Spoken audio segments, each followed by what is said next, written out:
a happy 77th birthday here locally to champion Bob Greasy. Happy birthday to him. I don't care. Good luck. Grease. Think he won a Super Bowl throwing either 7 or 12 passes or something absurd like that. Come on. They just kept handing it to the hairy arms of Larry Zonka. Wouldn't you back then, though?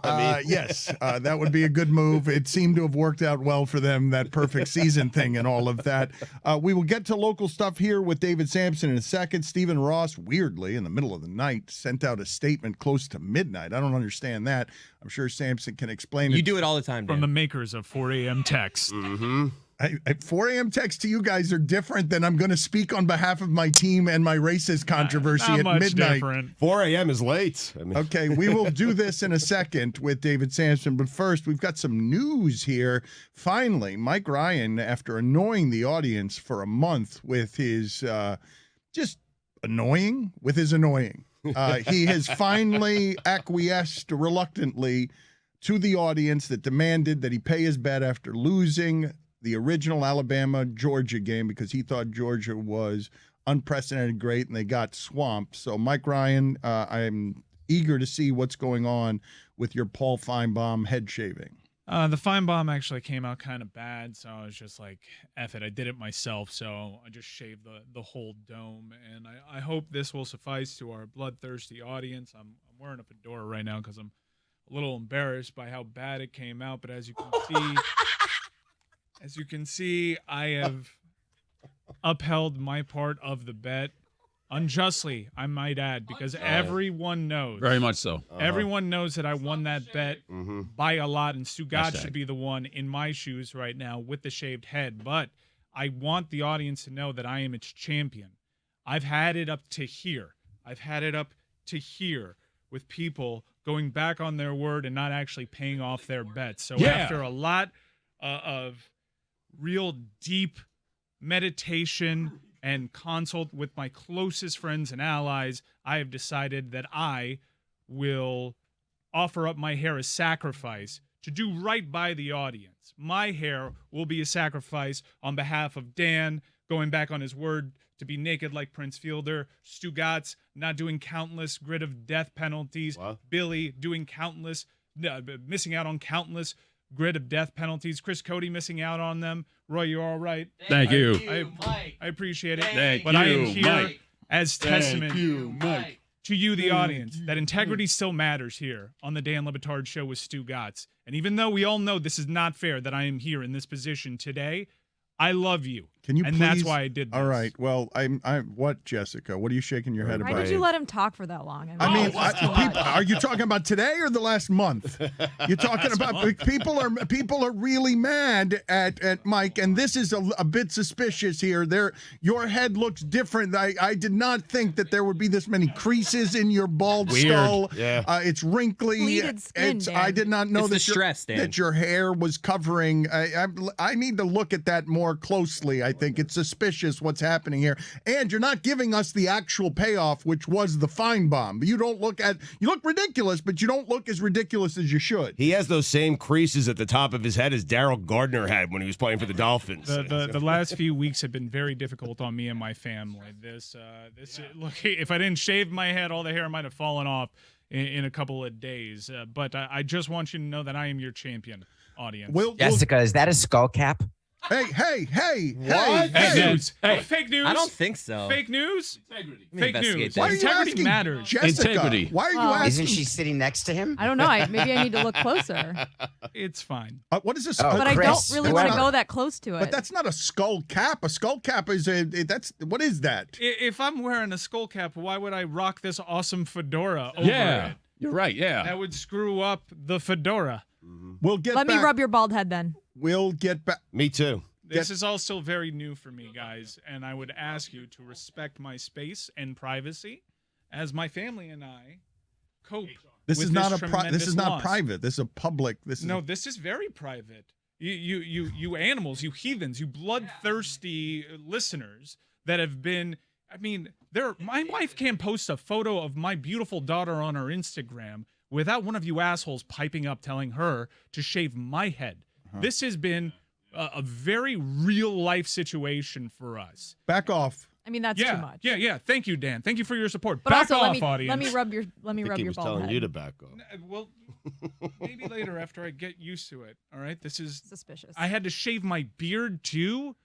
This is the first time my face has been clean shaven. Samson, what are you doing? You're staring, you're laughing, you're trying to get closer. Investigating, it looks like. What are you doing, Samson? Your like it. investigation is I'm proving not with you in the room.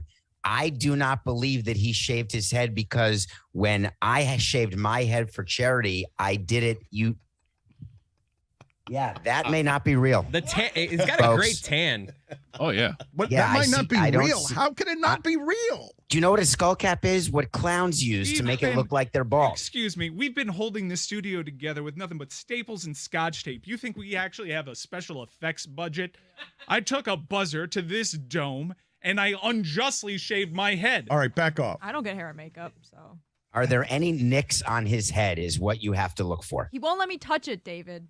Oh. Can you see Don't blood? take that out of context, please. There Stugotz. should be blood. I thought for sure Stugotz was going to say Anthony Mason is not on his head or Kemba Walker is not on his head. Let's talk about what's happening here with the Dolphins. We'll get back to Mike I Ryan. would think that this would be enough, finally, a payoff. Please stop. How dare you guys, honestly? Why did I even do this? We wanted the fine bomb. We wanted the fine bomb. Where's the bag of Ungrateful. hair? Where is it? The remaining hair? Yeah. He Why donated would I it. bring in a bag of my hair? Are you sick? For proof, I mean. He wants 8 more minutes of time on this segment We need, just about his we head. need to stop wasting everyone's time with the conversation Agreed. Case closed. It's not We have closed. closed We the need book to do on it this now. ugly No. chapter in We'll our see. show's history. No. I have not received enough thank you and fanfare. Maybe you can do that after we finish recording with David. Personally, I will accept all of your apologies. Mike Ryan could have written this statement about the incident that he has dragged on for far too long involving him not honoring a bet. But Stephen Ross wrote it in the middle of the night. With regards to the allegations being made by Brian Flores, I am a man of honor and integrity and cannot let them stand without responding. At 11:52 at night. That last part I made up. I take great personal exception to these malicious attacks, and the truth must be known. His allegations are false, malicious, and defamatory. We understand that there are media reports stating that the NFL intends to investigate his claims, and we will cooperate fully. I welcome that investigation, and I am eager to defend my personal integrity and the integrity and values of the entire Miami Dolphins organization from these baseless, unfair, and disparaging claims. Samson, your thoughts? So I did 15 minutes of today's Nothing Personal on this, but I want to give you one little update so all of your listeners can get a clue. Anytime I've been investigated by Major League Baseball, which was numerous times for not using revenue sharing properly, for various things that I did personally as president of a team, I didn't read about it in the newspaper. I got a call from Bud Selig or Rob Manfred saying, we are now investigating you. So for Steve Ross at midnight to release this, which is absurd to start with, but for him to say we understand there are media reports stating that the NFL intends to investigate his claims, the entire thing is a bunch of horse hockey because that's not how he knows. He knows because Roger Goodell told him.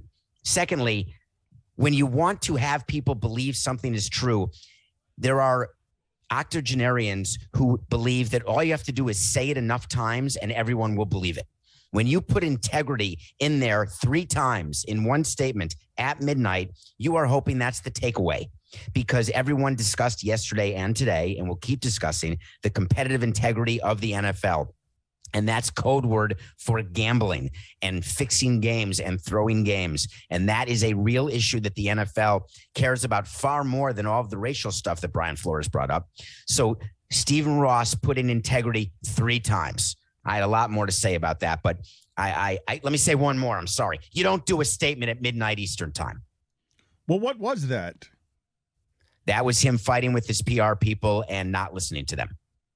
And that was his lawyers and PR people finally giving in the way I had to give in many times to Jeffrey when we would give him advice and he would take it, not take it, not take it, not take it. And eventually you stop fighting.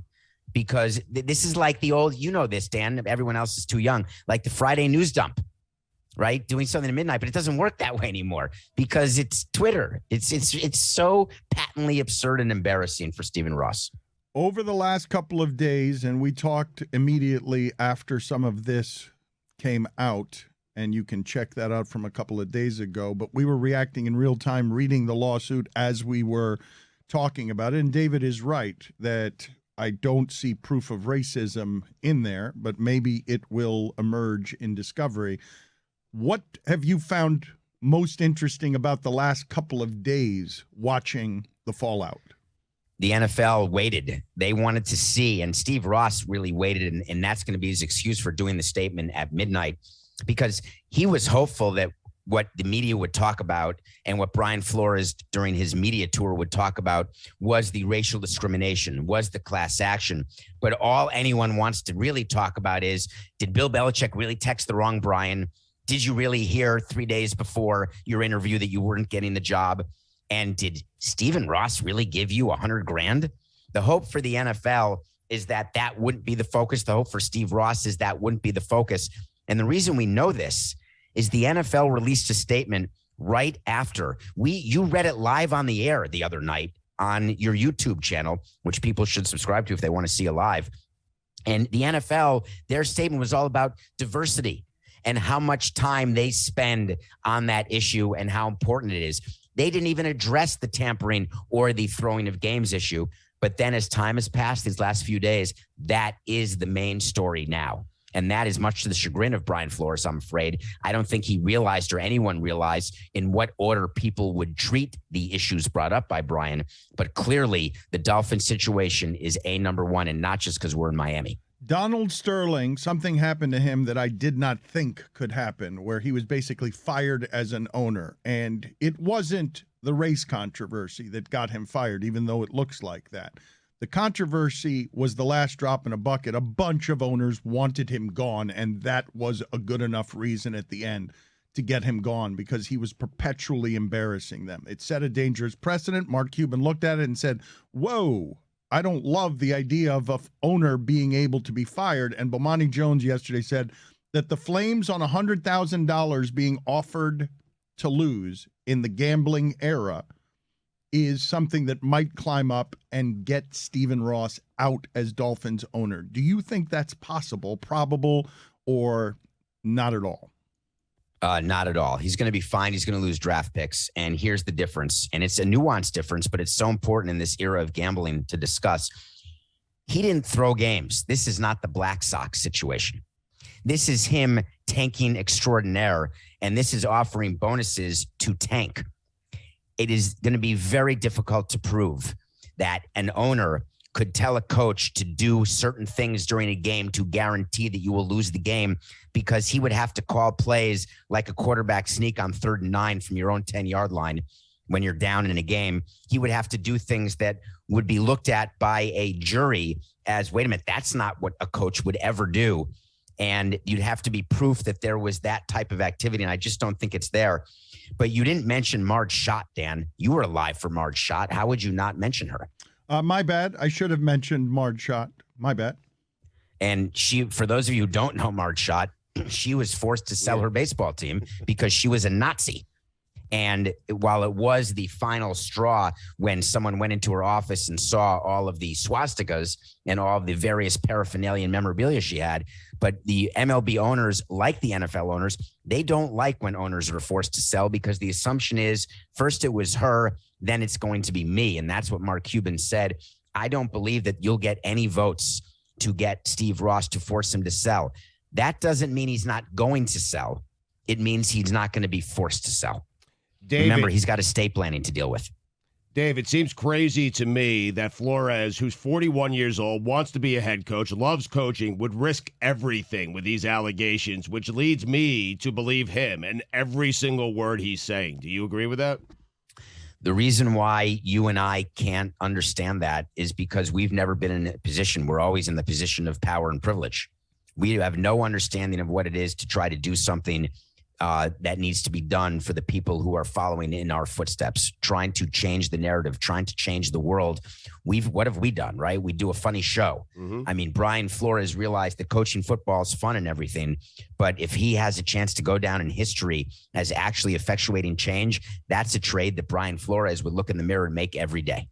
What did you make of Jim Harbaugh yesterday going back to Michigan for a year, because that's totally felt to me like, oh shit, the Dolphins simply can't hire me today. They Not can't. a good time, Jim. I'm gonna need all of this to cool off.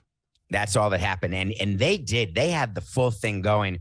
And I lost a wait to see on Nothing Personal because I called Jim Harbaugh as coaching the Dolphins a month ago, but I had no idea there'd be this lawsuit on the day it was going to happen. He was interviewing with Minnesota, 9 hours, by the way, a 9-hour interview. I've interviewed so many managers.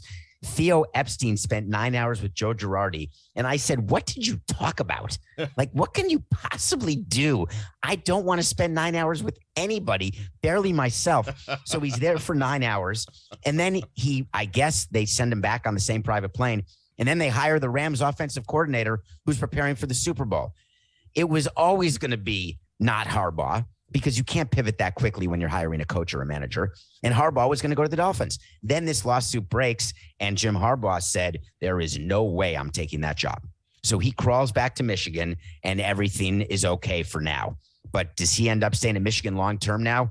I do not think so. He wants to be in the NFL, but I think the Dolphins with Steve Ross as the owner is not going to happen. That 10th hour probably would have sold it, though. If they gave him one more hour, I think he had that thing locked up.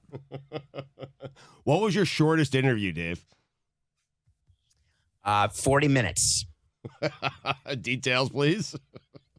So when we had a list of interviews, we would have to interview minority candidates as part of the CELIG rule. And so we would interview, when we knew we weren't going to hire, a coach of ours or someone in our player development system, someone we knew, and therefore we'd bring him in, spend 40 minutes. But there's nothing, we don't have to learn what he likes to eat from the spread. We've lived with him for all these years, but he wouldn't be the choice for manager. Frankly, our interview of Edwin Rodriguez was not very long when we hired him, and he is a minority hire because we knew him. But even when you don't know somebody, so when we interviewed Larry Boa, let's say, who we didn't know, you don't spend 9 hours. That is straight eyewash. David, your thoughts on everything going on with Whoopi Goldberg? She seemed to be parsing semantics on race versus anti-Semitism, as if anti-Semitism isn't also racism. It seemed like a foolhardy effort to go on Colbert, apologize for it, and then double down on what felt like the parsing of semantics. She wants to talk about whether it's race or not race. She's been suspended for 2 weeks. What were your thoughts there? As we have in Orlando, somehow, 2022, the reemergence of Nazis and everything that's happening in this country that is just appalling. I'm sorry, Dan. I cannot let you say the reemergence of Nazis. They've always been that here. would imply that they've been gone. Okay, the public emboldening, fair enough. The public emboldening of Nazis that makes it feel like that can be advocated for in public in a way that doesn't have reprisal in the modern age. Again, I'm sorry to do this on the show, but that's not accurate either. This has been going on. These types of protests, these types of people who take stands, they just feel more power and more emboldened to do it when racism has become something that is acceptable. That's part of the problem, is that the Nazis don't hide anymore. The Aryans don't hide. They're okay being on the overpasses now in a way that maybe they were not as okay, but it's certainly not like KKK. That's all I meant, though, okay. David. That's all I meant. And I'm not taking this personally at all, because it's the same with all other sorts of things that are going on with racism. And Whoopi Goldberg made a mistake. And the problem when people make mistakes who are used to never being wrong and who are used to being given the benefit of the doubt not because they're black or not because they're a woman or not because they're a man or white, just because they're famous. There is something about being famous that gives you the feeling that you're smarter than you are, or that you're more nuanced than you are. And then you start going off script. And let us not forget that actors are famous because they say words that are written by other people. Whoopi Goldberg went out on her own, and she kept getting her tongue tied by trying to explain what she said, as opposed to just stopping it, not going on Colbert, and just acknowledging, wow, I'm going to go full Myers-Leonard here. I totally was wrong. I'm going to get more educated to understand that it's not about the color of the skin only that leads to racism, that there are many more factors. Done. Stop it. But she wouldn't do it. David, like, do you expect her? Like, should she have that information? Should she know everything about the Holocaust? Because for me, that's part of the problem. It's like we're not listening to black people's pain, okay? We're trying, but you know what? Because of the color of our skin, people aren't listening to Jews' pains, okay? Like, every time I go to temple, I have to sit there and wonder, is today the day that someone's going to try to blow up the temple that me and my family are praying in? And I have to wonder that. And so I just feel like we're not listening to each other enough about each other's history and about what's going on in the world. I'm sorry to say that Whoopi Goldberg is of the age where she can't use that excuse, but if she were in her 20s, maybe that excuse is real, and that is such a sad, horrific thing to say. I want to cover as well. I couldn't believe this yesterday, Stugotz, given the nature of the scandal with the Chicago Blackhawks. And I know many people are tired of all this stuff seeping into the playpen, but some of it is just unavoidable. When the CEO of the Blackhawks, instead of administering contrition or humility about the pain that his organization has caused. Listen to Rocky Wirtz here when asked at, I don't know what the forum was, but it was a small... It was a town hall. A town hall meeting. He got this question from a media member in particular, and this is the one that's raising all sorts of hassle. This is a media member from The Athletic in a small town hall of 100 people, and Rocky Wirtz, the chairman of the Blackhawks, is on stage with 3 other people. And just listen to the arrogance in this that is really kind of stupefying. I think much of what happened to Kyle Beach stemmed from a power imbalance between a coach and a player and the powerlessness of a player in that situation. So what are the Blackhawks doing? What have the Blackhawks done? What will the Blackhawks do to empower a player in a similar situation to make sure that doesn't happen again? I think the report speaks for itself. The people that were involved are no longer here. We're not looking back at 2010. We're looking forward. And we're not going to talk about 2010. I know, and I'm not either. And we're not going to talk about what happened. We're moving forward. That is my answer. Now, what's your next question? I can pick up to what we are doing today. And I think no, I don't know. That's none of your business. That's none of your business. What we're going to do today is our business. I don't think it's any of your business. How is it not my business? Because I don't think it's any of your business. You don't work for the company. If someone in the company asks that question, we'll answer it. And I think you should get on to the next subject.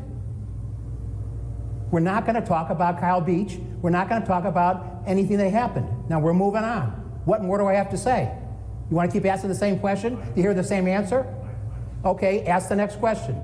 My mouth was hanging open as I was listening to that, where it's like the speaking of truth to white power, when the white power is abused so much that your organization has a problem with having sex with players that have to whistleblow and be courageous to show everybody, and then shouting down questions about it in a way like that. Like you can actually sit there and not talk about it. All you have to do is take some of that tone out of your chest. That was the owner. I just want to make sure the audience understands. We call him chairman. That's the owner, the 69-year-old white owner, Rocky Wirtz. The voice that you heard say, "I can take that," that's his son, Danny, who runs the business day to day. Does this sound familiar to you in any way? I've been the son of the owner at press conferences when the owner starts saying things that we do not want the owner to say. I have tried to interrupt my stepfather to stop saying things that I don't want him to say, and I have been shushed in the exact way that the father shushed the son. Because did you hear that tape, Mike, when you played it? If the different voice was the son saying, "I'll answer," and then the father, Rocky, said, no, we will not do that. So then the press conference, the town hall ends, and soon after, before Stephen Ross, might I add, Rocky Wirtz releases a statement apologizing. Because what happened after that town hall is the son was able to not embarrass his father in front of everybody, because you would never do that, ever. But the minute it ended and they got off stage, they knew they had to go into damage control. But what's worse is what this shows about why there is no change in all of sports. And I think that's the important topic. When you still have owners who are octogenarians and septuagenarians who at their base may be racist, maybe making up for their racist ways they grew up by trying to start all these foundations and give money to all these charities. But at their base, they grew up in a different world than exists now. They're trying to hold on to something that's gone. And we will not see change in sports until the next generation of owners comes. It's just not going to happen. And what Rocky Wirtz did is just another example of someone thinking that they're so narcissistic that they can talk that way and not understand the tone. Think about it. If at the end of that town hall meeting, Rocky Wirtz thought everything was fine. Let's play that sound again and give people, because I did not give them the context, that the third voice, the first voice you're hearing is the reporter, and in there you will hear another voice of the son trying to stop the father in public delicately, and the father just steamrolling him. I think much of what happened to Kyle Beach stemmed from a power imbalance between a coach and a player and the powerlessness of a player in that situation. So what are the Blackhawks doing? What have the Blackhawks done? What will the Blackhawks do to empower a player in a similar situation to make sure that doesn't happen again? I think the report speaks for itself. The people that were involved are no longer here. We're not looking back at 2010. We're looking forward. And we're not going to talk about 2010. I know, and I'm not either. And we're not going to talk about what happened. We're moving forward. That is my answer. Now, what's your next question? I can pick up to what we are doing today. And I think No, I don't know. That's none of your business. That's none of your business. What we're going to do today is our business. I don't think it's any of your business. How is it not my business? Because I don't think it's any of your business. You don't work for the company. If someone in the company asks that question, we'll answer it. And I think you should get on to the next subject. We're not going to talk about Kyle Beach. We're not going to talk about anything that happened. Now we're moving on. What more do I have to say? You want to keep asking the same question to hear the same answer? Okay, ask the next question. I just can't believe that, David. Like, I don't understand how you go through that scandal, go to a town hall meeting, and have so little awareness of what's happening around you. That I legitimately don't get how you can be that tone deaf. And I'm somebody who's had problem with my tone the entire time I've been speaking into microphones. You must not hang out with a lot of 80-year-old white, rich, narcissistic owners. He's in his 60s, I think. Not that it makes He's 69, but it's the same thing. I have a question, David. So even if he, I mean, you're probably going to say he doesn't listen to his PR people, but wouldn't the PR people kind of like coach him on how to answer this question? Because of course this is going to get asked at this town hall if he has media availability, but does that just speak to the ego of these people that they don't answer to anyone and they don't take coaching or training from anyone? So the way it works when you go into a town hall like that, you're prepared with questions that you know are going to be asked, and the answers are written out in advance. And so you've got your talking points. The Blackhawks and what was supposed to be answered to that question is actually exactly what's in the statement that's released after the apology statement contains what should have been the original answer. But what you find with owners is they don't like to be media trained because they think that because they're successful in other businesses that all of a sudden when the camera goes on, they'll know exactly what to say and how to say it. And when you try to give them the answers to study, they don't have the attention span or desire because they think they can just wing it and they'll be fine. And the third concept that is so important when you're meeting the media is bridging, which means that LeBatard can ask me any question he wants, and I will answer it exactly how I want to answer it with the exact information I want to give. He'll ask it again because he won't be satisfied, and I'll bridge it back to what I want to say and what the messages I want to get out there. Owners have a very hard time with bridging. Have you ever been fooled? Of course. You have said a lot of things publicly that you were like, bleep, man, I let my guard down and I didn't bridge. I wasn't careful. That was dumb. It happened with the stadium. It never happened on your show, even though people would think so, given the things we've created over the last 25 years together. But that was really, you're just such a good reporter that you get me to say things that I don't want to say. So I look back on it and I say, wow, he's just good at his job. But there have been other times that I've just said things incorrectly with the wrong tone, with the wrong message. Things got garbled in my mind. And that is going to happen when you have a microphone in front of you and when people are listening and hanging on every word based on their franchise, which they're emotional about. You're going to make mistakes. Can you give us the most memorable example of Loria doing what that owner was doing, and you're sitting there like, oh my God, he's saying something terrible? Opening press conference. I can tell you exactly when it was. It was spring training of, God, just pretend it's a year in the 2000s. So he would appear at spring training for the first workout. And because that's the most exciting thing when you see your pitchers throwing who you got during the offseason, and you're just excited to watch a bullpen, which is obviously the biggest eyewash waste of time ever. You get all these pictures of the GMs and the managers with their arms folded, and you've got all the media there live with the pop of the glove because some guys are throwing 94. What? P's and C's. He just shouted. P's and C's. He just interrupted you with the great chemistry that this show is known for by shouting P's and C's, and then you responded with I love it. like an P's and C's. Yes, it's what we P's do, and C's. Dan. It didn't stop the show at all, Chris. In the history of baseball, not one executive, GM, manager, or player has ever said, "Hey, it's P's and C's." Not once. No one's ever That's why I said didn't know like what you were 22 days until P's and C's. No one said that. Ever. What? It will now. Literally. Finish your point, please. Out of touch. There's no chance I can finish my point. I have no idea what the point was. Okay, very good. Let's review a movie. Good work as always, Chris Cody. Appreciate all your I help. enjoyed it. Just shouting randomly. No, he was talking about Jeffrey Loria watching, and I was saying it was P's and C's. Yes. Okay, go. Thank you. So they stand there with their arms folded, watching the ball pop in the glove, thinking, oh, we've got the greatest players ever. But Jeffrey would then meet the media, and they asked him about the cutting of payroll. This was with the 2012 trade. So it was February of 2013.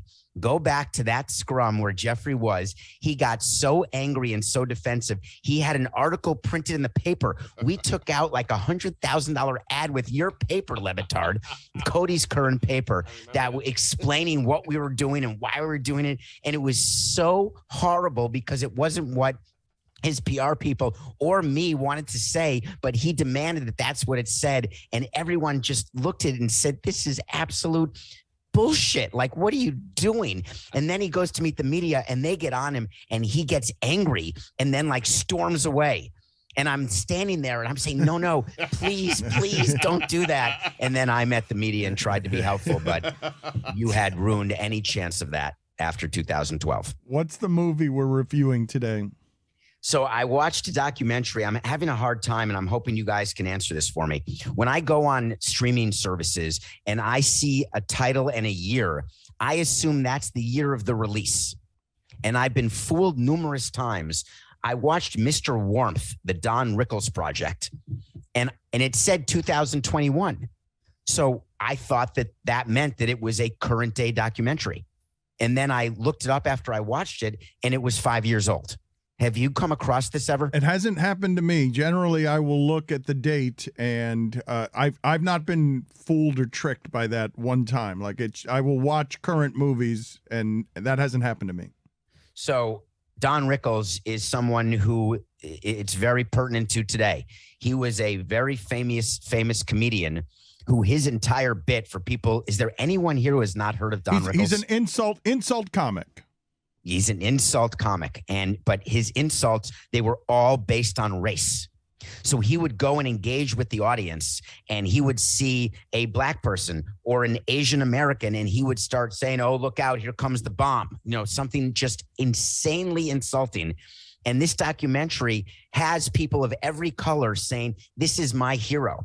This is someone who has the ability to be funny in a way that is offensive. And I thought that it was quite interesting given where we are today. Mike, you have a question for David Samson that you were asking before the show about the opting in and opting out in this class action lawsuit? Yeah, I've heard conflicting things on this Brian Flores class action lawsuit. Initially, I guess we were all talking about other black coaches and minority candidates opting into this class action lawsuit. However, I actually heard information to the contrary, which is you actually have to opt out of this.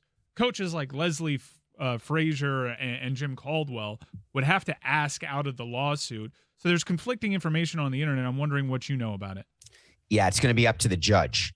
And in this circumstance where you have to prove similar harm and similar injury, it's going to be very difficult. People are saying you could sometimes when you get from your phone company, hey, you get a dime because there's a class action suit against Verizon. If you do nothing, you're just going to get the dime subtracted from your next bill. That requires you to opt out of being in the class when there are millions of people. This is such a small class to begin with. It's not as though is it someone who could have been a head coach? When a judge looks at this, they will decide, is this where people have to opt in? Do they opt out? And this goes into whether the class even gets certified to begin with. But I will argue to you today, we're not even going to get to that. The NFL is going to file a motion to dismiss, and that is going to be granted because no judge will see this as a class action lawsuit. But in any case, if he would certify the class, then or she or they would then decide whether it would be an opt-in or an opt-out. In my opinion, legally, not practicing, but as a lawyer, this would be an opt-in situation, not an opt-out. Do you think the NFL had an inkling this Brian Flores lawsuit was about to happen and be announced publicly? And if so, do you think if they had a do-over, they'd reach out to Tom Brady and say, hey, can you retire maybe immediately after this Flores news comes out? Tom Brady would not have covered this up. So when we were sued under RICO many, many years ago by Canadian partners, and by the way, we crushed that lawsuit, the way we got word of it is that they had gone to the media and they had asked for time to have a huge press conference. And we had connections too, so we were made aware of what their public intentions were. If you listened carefully on Brian Flores' media tour, the first stop was at CBS, where he was interviewed by someone who said, you contacted us last week to have this spot at 7:30 a.m. on this particular day, knowing that he was filing the day before. It was all totally planned. If there are enough sources between CBS and the NFL, which I promise you there are, CBS would have contacted the NFL to say, by the way, we've got a head coach coming in at the 7:30 slot. David, thank you. Again, check out Nothing Personal. We've told you many different times. The business stuff is super strong, stronger than you will find anywhere else in sports, but also there's more than just the business stuff. Nothing Personal with David Samson, a unique look at the sports world from a guy who's been in the middle of where the big deals are made. Thank you, David. Thank you, David. Great appearance. Hats off to you. Well, let's talk about this for a second with hats off, because I saw at one point you were talking to Jessica and you had the side of your face was shown on the camera, and I saw a lot of bandages on your neck or something on your neck that looked. Did you cut yourself back there? I cut myself doing this. I'm not a professional, and I may have missed some spots in the back, and there's some gauze tending to some wounds back there, and look, all of this is a little too much. I wasn't expecting these bright lights to be so bright. It's really reflecting off of my head, and it's a lot. I'm sweating. Is that makeup on your tissue paper? I'm sweating. Makeup? He won't let me. He won't let me touch him. He won't let me go near him, Dan. I can't figure out what's going on. Jessica, I'll tell you what's going on. I've got a cat, and I've got a couple of cats, and they got into a fight evidently, and one of them has like some skin hanging off, and we try to look at it, and the cat keeps moving its head every time we try to look at it. Mike doesn't want us to see the truth. He's reminded. This was very traumatic for me, much like a cat fight. This was something that who did the shaving? I Mike? cried. You know that GIF of Natalie Portman where she's in V for Vendetta and someone is just sobbing uncontrollably the entire time something like this is happening? That was me at 4:30 a.m. this morning as I confronted the truth that someone on this show needed to be a champion for the people. Why wouldn't you do the fine bomb in front of us so that we can enjoy the absurdity the way I of did seeing? Yes. Why would you That do was this? the bet, wasn't it? Why would you do it at home? No, the bet was to do the fine bomb, and I was just like, you know what? I love the audience so much. I'm going to do this right now. All right. This is offensive in a number of different ways. We're going to have to investigate it. I did want to talk to you guys before we got out of here on the local hour, though, about Harbaugh bailing. We're all of the opinion that calling Michigan and saying, I'll come back for 1 year is one of the weirdest things you've ever seen. Like, it's pretty clear that the street's too hot for him to come down here. They simply can't hire. They cannot hire Jim Harbaugh after everything that's happened this week. So he's just like, I'm going to go away for a while and maybe in a year. Does this mean that David Culley's going to be coach of the Dolphins this year for a year? I did think it was interesting, That, Dan, that like Jim Harbaugh's, well known for these recruiting sleepovers. Like he basically did like a sleepover with the Vikings, right? Like a couple hours. It was a away from 9-hour spending the night interview. there. Yeah, 9 hours. Right. Yeah. It's just like he's a little weird. Mhm. And I read a report from Courtney Cronin, who covers the Vikings, that her interpretation of the reports was that they weren't really even going to offer him this job, but he thought they were. And then he was like, "Oh, Michigan, I love you guys so much. I'm not going to take the Vikings job." And the Vikings were like, we're going to hire the other guy. It's all very bizarre. I want to get back to these cat fights at your house. Like, you can't get in the middle when two cats are fighting, right? No. You just let it play out. Yeah, and you have to. I mean, you can Very yell. dangerous. That sounds terrifying. Like two cats just like, oh, They'll God. claw you. Yeah. You've got to be careful. There's some scars that have been left in the house. But Mike just reminded me because he won't let anybody get near or touch his head, and he looks like a Klingon.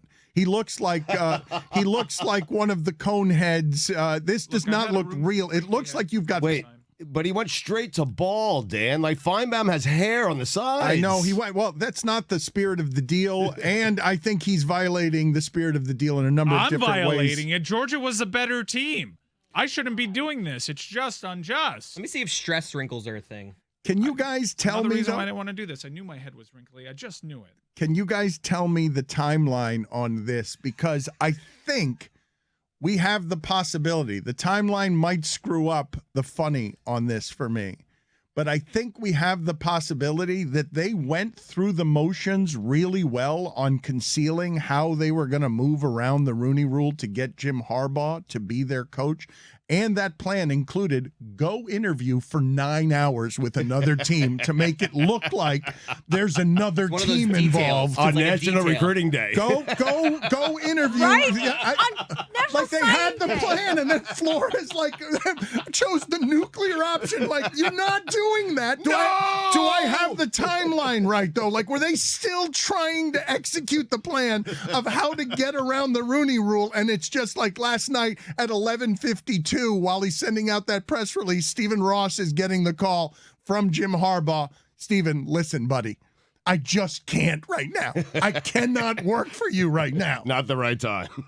Are the Vikings in on it? Is everybody in on it? Is everybody in the sport, were they all conspiring together to make sure that the Rooney Rule could be circumvented? Again, I would say to you, this is what I would say to you. There is the possibility that lawsuit simply, if it gets thrown out, I guess Samson was saying, there's the possibility that lawsuit does not win. But this is what I would say to you. If Brian Flores was paying me and my New York representation lawyers, I would take all of his money and then just go in and say, they have to give draft picks to the team. They have to bribe teams with draft picks to get them to hire the minority. And furthermore, we had to institute a rule that is called the Rooney Rule, but might as well be called the racist rule, because they had to make it a rule. You can't be racist. You got to be less racist. Thank you, Your Honor. That's all we have. No witnesses, no nothing. They just had to make a bunch of rules that they announced, hey, we're kind of racist and we can't fix it. Let's make rules. And now you got Jim Harbaugh doing a labyrinth dance to get around all of the rules and then just slinking back to Michigan. It's going to be weird when Harbaugh's phone goes to Discovery and all his texts are just about drinking milk. Do you want to see those texts, Stugotz? I want to see everyone's text. Jim Harbaugh does not text.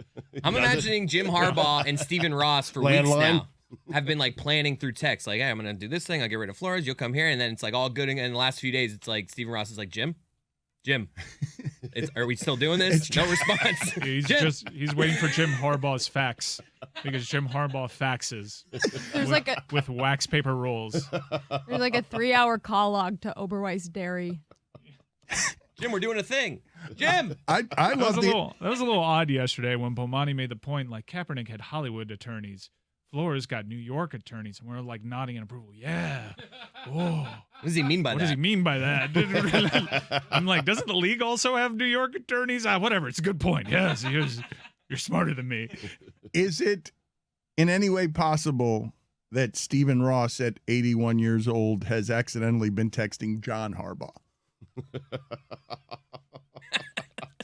Stugotz had such a good point. None of this happens if just accidentally Belichick had texted Brian Hoyer. Like, None of it, it just yes. would have disappeared. Like, Brian Hoyer would have immediately, just as the good patriot way thanks, Bill. soldier, Bill, I'll just hide this for you. No one will ever see it. Do we think Bill Belichick texted Jim Tressel yesterday and was like, "Hey man, heard you're going back to Michigan. Congrats." He's covering his tracks. Oh, look, this happens to me all the time. I got in here to talk to Howard and Kate about subject matter that we had given some thought, important subject matter that we had considered, as journalists who have studied the profession, we had important thoughts. And then Brady retired and we nuked all our plans because I got on the Zoom and Howard was giddy as a guy from Boston, enjoying the way that Patriot fans were just wounded because Tom Brady didn't thank them fast enough by name. He's giddy with delight. I don't think I've seen you laugh quite like that, Howard. You're just laughing at the press release, and then Kate's just marveling in general about what a seismic bomb just went off in the sports world, because I really haven't seen a retirement like this, that felt like this, where people just rush to give a eulogy live that throws flowers at our greatest winner, Howard. Yeah, and I think that's kind of funny about it. And I apologize to the Meadowlarkers out there who were expecting Meadowlarkers 18, or is it 19? I think it's 19, right? Meadowlarkers 19. It's coming your way, but today we're just going to do a little Brady riff. Yeah, I am laughing because the 617 is in a collective brush fire right now. It's like 9 degrees outside, and everyone's like, how could Tom Brady do this to us? I mean, it is kind of hilarious in a way that the guy plays 20 seasons with the Patriots. He plays 2 seasons in Tampa and is thanking the Buccaneers as though he was drafted by them. And it's all just shade. I mean, my initial thought of it was, we have no idea what the actual relationship is right now between the New England Patriots and Tom Brady. It's such cult of personality stuff, but everyone's taking it personally. Right? And so this whole day here, it's going to be like over the next week or so, are we going to completely deconstruct everything that we thought we knew about our last 20 years? Howard, one of the things I love about this story, because I just got done thinking about the idea that Tom Brady has proven more to us in the last 2 years than he did in the previous 20, because he now has more championships than the Patriots have championships. And the moving away from Belichick, football was confusing enough to me that I didn't know how much of the credit Belichick deserved or Brady deserved. But it leaves no doubt at the end. So if he's thanking Tampa Bay, it can be shade, but it can also be because, hey, you know what? Thank you. I don't get to end my career on a dreary day in Foxborough with the Titans celebrating a pick 6 because you guys didn't want me anymore after saying with Kraft's family name on it that I could retire my way with you guys, and you ran me out. Like, what? This to me feels like Kobe winning one without Shaq, and that's why he thanked that way. That's Yeah, right. well, Go ahead, Kate. Obviously this dude is the most meticulous dude, and it's been glorified for the last decade in sports. I mean, we've joked for years about how he has eliminated nightshades from his diet, and how he has used the lymph node brush to make sure that the circulation in his arm is proper. So we're talking about a guy won't eat a strawberry, won't eat an avocado, a guy who I had one this morning. Is that it for me? Yeah, you got to get off those things. Yeah, so I mean, I think about Tom Brady every time I'm eating eggplant or tomatoes, because the skin is supposedly tough to digest. So this is a guy who clearly is fine-tuned to the granular levels of sport, and he goes into the situation that most athletes are the most prepared for, and they have, whether it's an opening press conference or a retirement press conference, you usually have your ducks in a row about, you're thanking the previous coach. You have gone down a list. For Tom Brady to step into this moment and do what he did Like there's no questioning whether it was on purpose or not. No, I mean, this is I don't know if it's a heel turn as much as it is. Here's a guy who's probably been looking for separation his whole life, right? As a professional, because what we do in this business to people is we love storylines, we love narrative, and so we love Walsh, Montana, we love Belichick, Brady, we love Shaq and Kobe and Bird and Magic, and Tommy Smith and John Carlos. And what I see here is, in a lot of ways, is Tom Brady finally just severing. Maybe there'll be some reconciliation at some point, but today this has nothing to do with the New England Patriots. This has everything to do with me and my future. Okay, but Howard, can you walk me through, as someone who really knows Boston, and Howard knows all of the shit that Boston is, all of it. The hilarious 617. I mean, you lived in Boston. The idea that Boston would be hurt because he didn't give us enough credit, that he would get to win even that, Howard.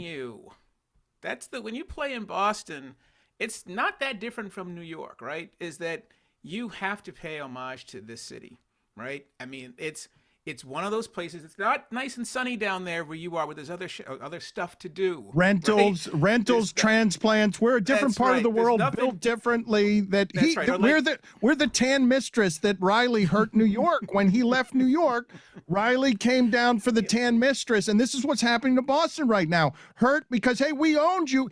At the end of Howard, he takes even their respect. At the end, he wins so much that the Patriots getting hurt is such a great compliment to him. See, but I always looked at it differently, right? And I always saw it differently because I'm old. We're the same age, Dan. Sorry, we're old, right? And so I'm talking to Whitty about this. He has no idea, and I'm trying to tell him.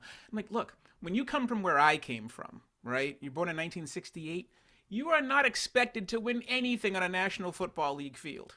Nothing. The entire franchise shifted when when Bill Parcells took over, when Bob Kraft bought the team, but they'd still never won a Super Bowl.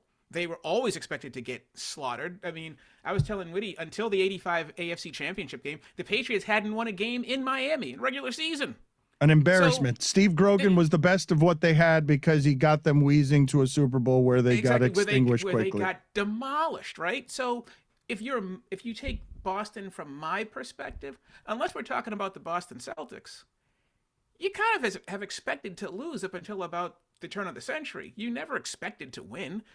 And what Brady did was totally changing the entire franchise. And then all of a sudden, how did you go from just trying not to get slaughtered by the Dolphins or the Steelers or the Raiders to they hate us because they ain't us, right? That's Tom Brady right there. That's completely changing the entire... I cannot think of a franchise off the top of my head that went from yesterday to today like the Patriots. This was a franchise of losers until he got there.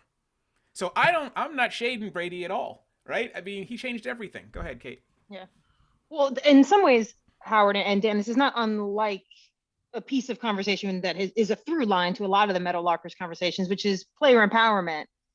Absolutely. And Tom Brady staking out his claim that he will not be defined by his relationship with the Patriots and that the Patriots do not define his success. And it's almost like, in a weird flipping way, it's like the fact that he's naming the Bucks, he knows he doesn't have to worry about people thinking that the Bucks define him. So he can name check them as much as he wants to. It's like, it's this weird psychology, like for hoopers out there. And a thing that I always used to do when I was playing was like, I was known as a 3-point shooter. So at every opportunity I got, I would try to drive to the hoop just to redefine myself. You were just counter-programming. Yeah. Even though it was almost always a poor decision on my part to pass up the three and drive to the hoop, it was that inherent nature of wanting to define yourself outside of the parameters that people saw you as. And you see that a little bit in Tom Brady now, which is if I'm a Bostonian and I just texted my cousin who's a diehard,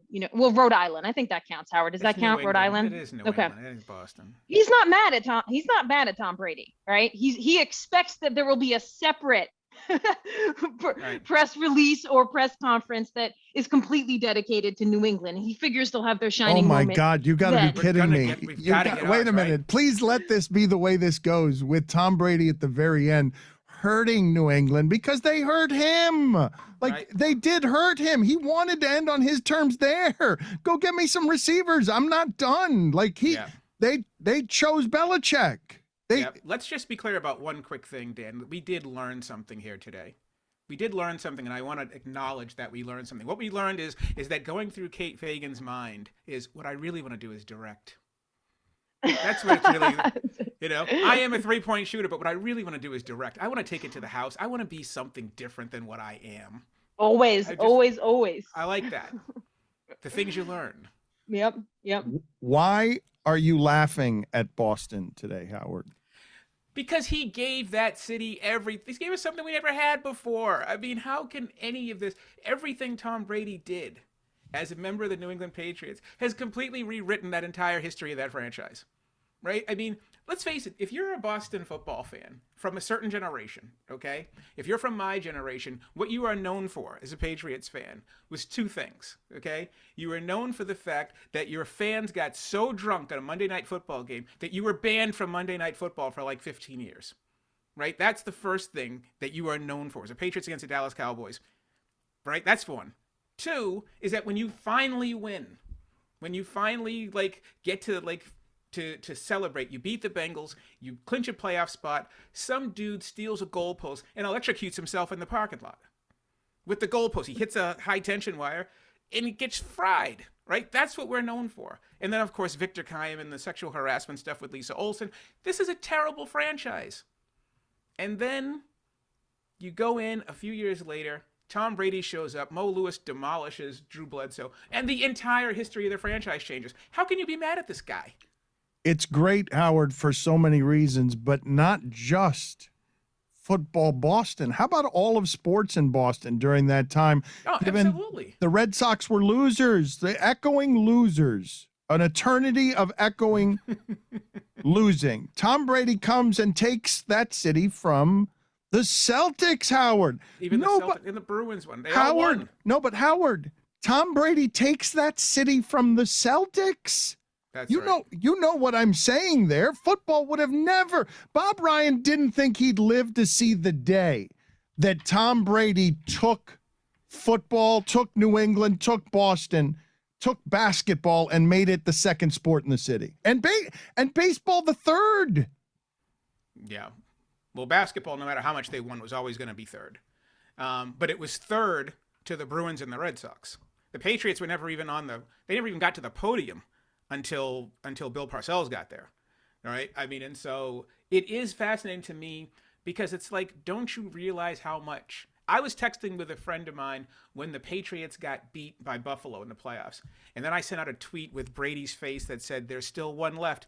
And then one of my friends texted me back and was like, screw him, he left. I'm like, it's Tom Brady. We've forgotten about him already? Nah, he's not one of us anymore. I think he's going to be pretty safe historically.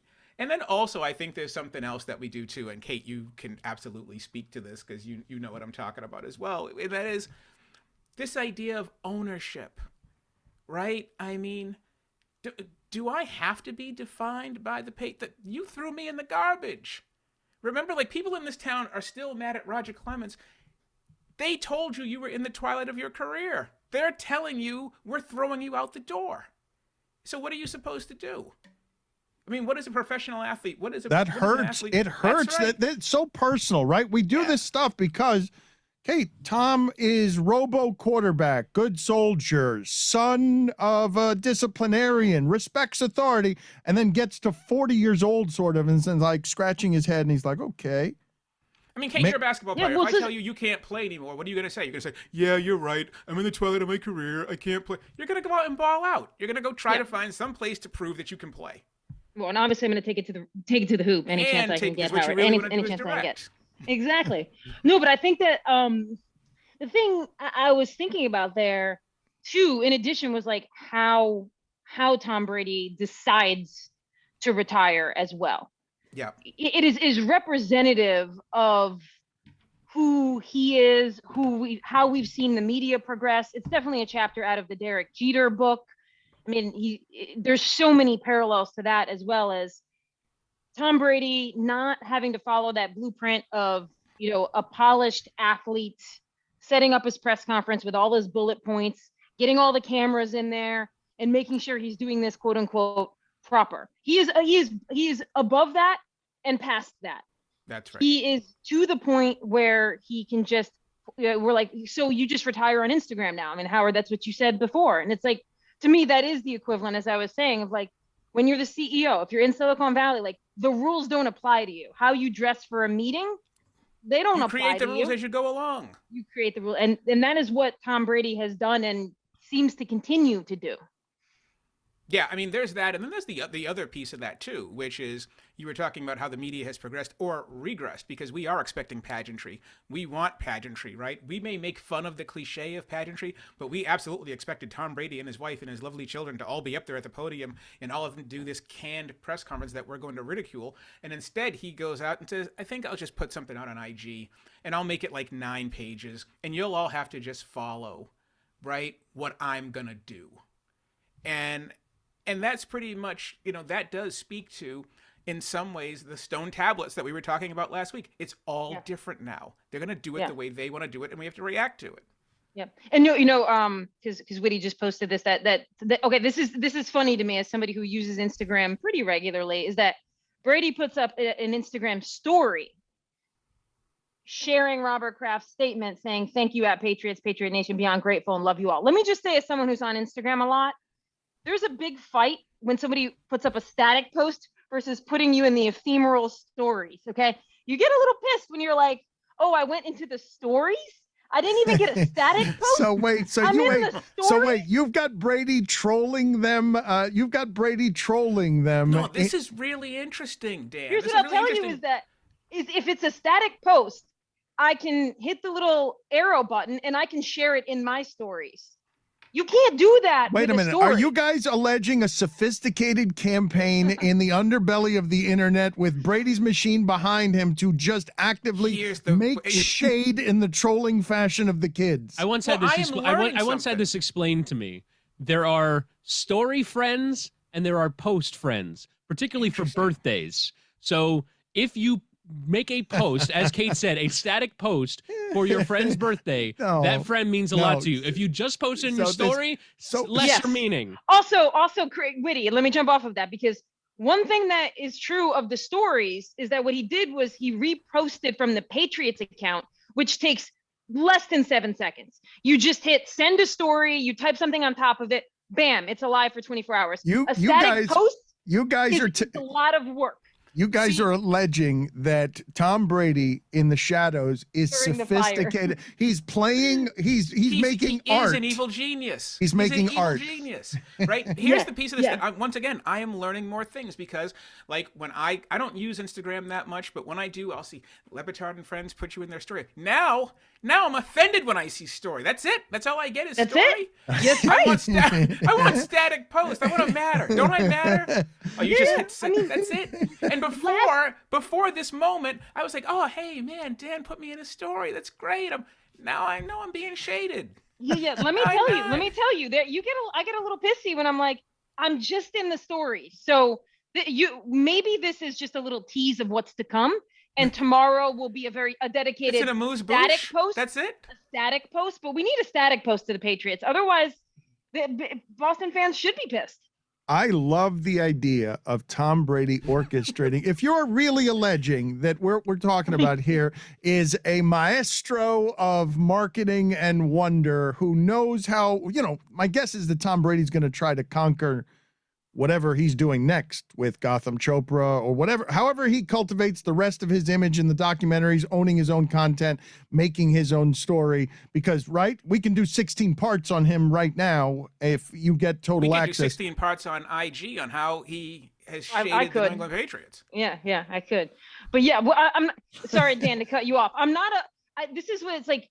I do think that stories is the most casual, easily accessible, least legwork. It is the perfect side eye to the New England Patriots while being able to point and say, I thanked you. I thanked you. I did it. I did the least amount of effort. You guys are so good. You're like the guy that it's like the Facebook on it when it's somebody's birthday and you just hit like. Yes. You don't even comment, and you certainly don't put up your own photo. You don't go through your photo archive. Did Tom Brady go through his photo archive and find his favorite Patriots photos and put up a static post?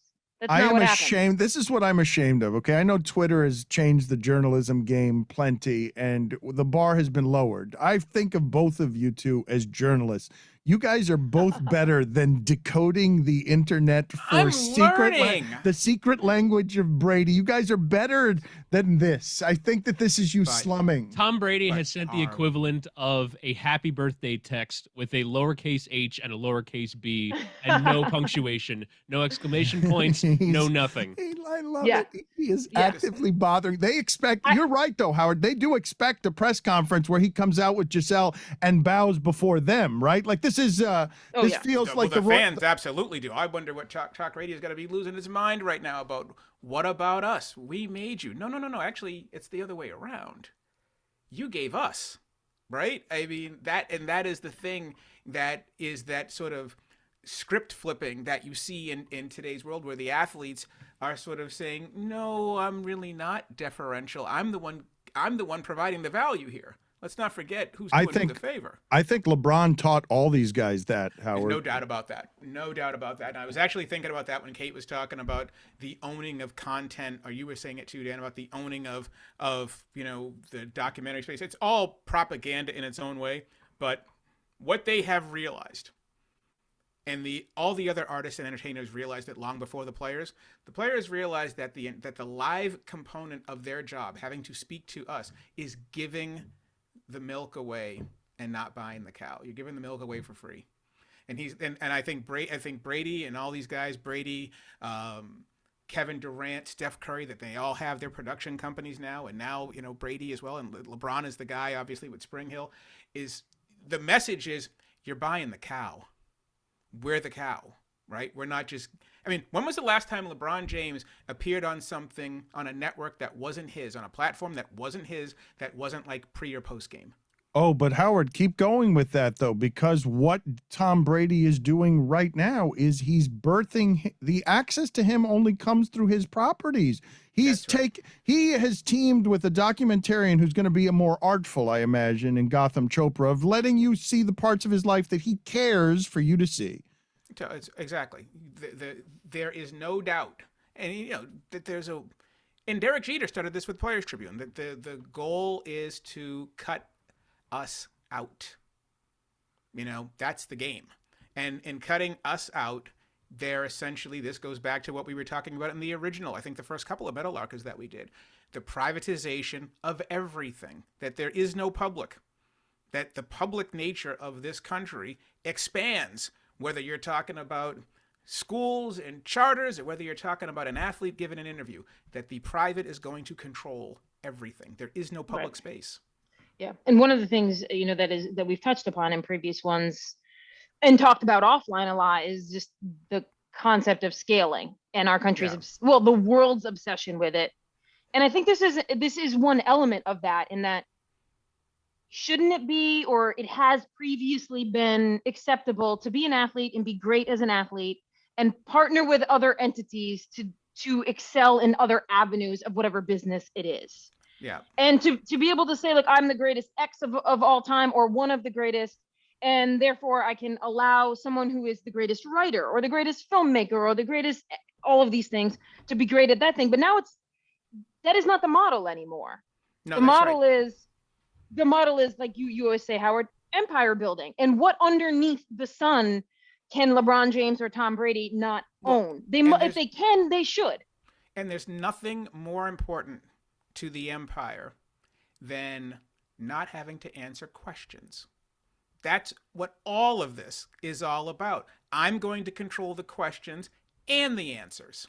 Don't you guys love the artful symbolism, though, of Tom Brady leaving the cold Foxborough gray that birthed the Patriot way of secrecy and hide a murderer in the huddle, and you're not allowed to have your own identity. The identity is team. The identity is region. The identity is coach. That he breaks free to the Florida light, and all that opens up in front of him is the entire world. Wait a minute. You guys own my shit. Now I can own it, and look at me. Yeah.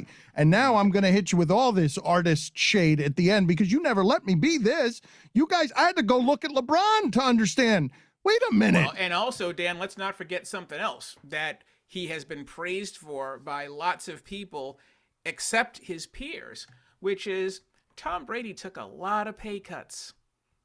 You know, let's not forget about Tom Brady, the businessman, when it came to contracts and raising the salary bar and everything else, which is what he could have done. He played under market his whole career to keep that team together.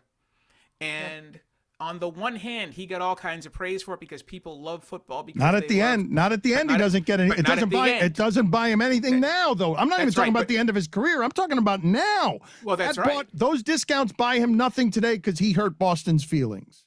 Right. And we'll see where it plays out. Yeah. I think we often, or at least in life, outside of sports, I think we all want that kind of perfect ending, right? And you want things to be poetic and tie up nicely, and they never do. They never do. And this to me is so, when you look at what's happening with Tom Brady, his departure from New England, he seemed like somebody who could have orchestrated that kind of Hollywood ending. He could have had that. But it would have been fake because that's not how he felt, right? Right. I mean, how he felt was, you guys ran me out of town. And I'm not going to forget you running me out of town. You know, that's not clean. That's can we talk about the humanity in the robot? Because if to the people listening, to be as great as that dude was, to do the discounts, to be a part of the Patriot Way, to be a good soldier, how much does that ending hurt that they say, okay, leave? They say, okay, test free agency. We don't let's just talk about the humanity of that. If you're Tom Brady and you feel, hey, I did have something to do with this too. Can I have some ownership of this? Let's just talk about how much that must hurt the human inside the robot. So, you know, I'm working on this Ricky Henderson book, right? And one of the favorite things about working on this project was talking to guys, how Ricky played 25 years and he wouldn't retire. He wouldn't retire. He still actually never officially retired. And so he's with the Oakland A's, and I'm talking, this is 98, he's 39 years old. And I remember behind closed doors, you're talking to people, and they're like, he's done. He can't play anymore. He can't get around. You can beat him with a fastball. You can do all these things, right? These are the conversations that were taking place that last year about Tom Brady. He's done. He cannot play anymore. You watch that game against the Titans. He throws the pick six to Logan Ryan. And this is the conversation. We can't let him retire on his terms because he can't play anymore, and he's going to set us back. Just ask Michael Jordan about this with the Bulls.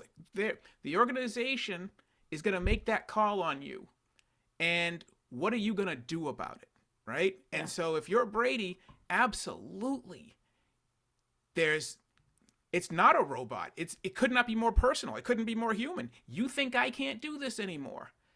And that competitive spirit got turned around on him. And here's the other piece of this. All the people in New England, or at least a lot of the people in New England who may be upset today, agreed with the Patriots. They thought Brady was done too. And at the end of that playoff game, when Mike Vrabel is out there shaking Bill Belichick's hand, a lot of people were like, it's time to move on. He can't play anymore.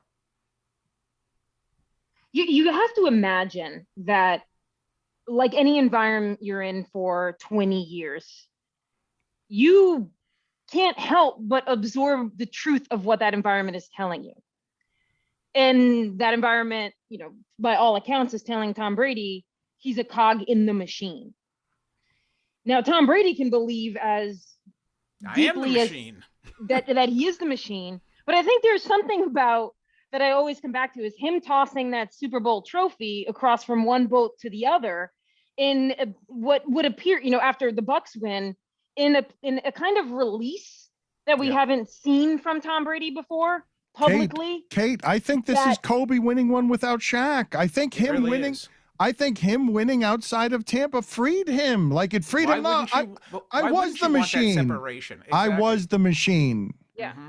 And I think we can say that he believed it before then, but I don't know how you can after spending 20 years hearing you are a piece of the machine, wanting to test yourself to say that you are the machine, but you can't fully believe that you are the machine 100% until you win that title with the Bucks. And in fact, watching the game the other night where they're coming back down again, and I'm like, this dude sold his soul to the devil. How is this happening again? He has to believe in those moments too. Holy shit, I am the machine. Oh, I think, honest to God, this is one of the coolest retirements I've ever seen because Barry Bonds at the end could have been MVP worthy, just gets run out of the league in his last season. But in terms of eternal greatness, when John Elway retired, he was at the end of his career. He was washed. He was much younger than Brady. When Peyton Manning got to the end and won a championship, he gets the win, but it was the defense that won that. 9 touchdowns, 17 interceptions this season. Tom Brady gets all of the following because that Rams game also is as heroically as a loser can lose. He's coming back with him. Let's not forget that. Like we all talk about his greatest loss. Let's not forget he ran them down the field when they were trying to go undefeated. Now the defense didn't hold, but at the end of that, his last throw of that season was a touchdown to Randy Moss to get him to go undefeated, to go 19-0.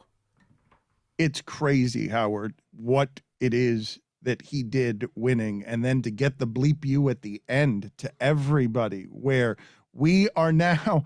It didn't take long for the machine to turn on Belichick and immediately wonder with Cam Newton, well, wait a minute, who did do this? Who was the machine? Was it you or was it him? And that is the thing. Like at some point, right, you do get tired of being told that. I mean, look at Scottie Pippen, same thing. I mean, all these guys at some point, they do want to stand alone a little bit, don't they? At some point, how can you not try to protect what you've done?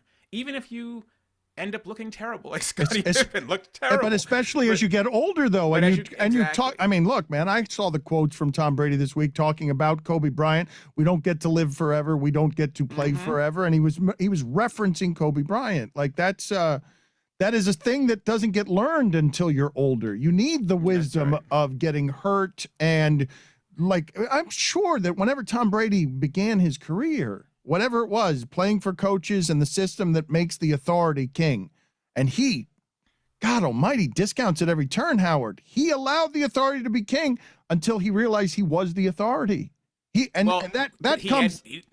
That comes when you analyze your life outside the huddle, which these guys rarely have the time to do because of how stressful that position is. And though at 38 with kids looking at his life, he's like, well, wait a minute.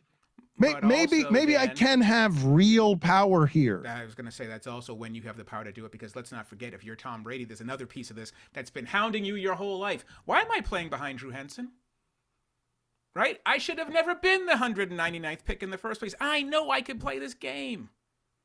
You know, that's the most enduring thing that I take from Tom Brady is nobody thought he could play, and he didn't believe him.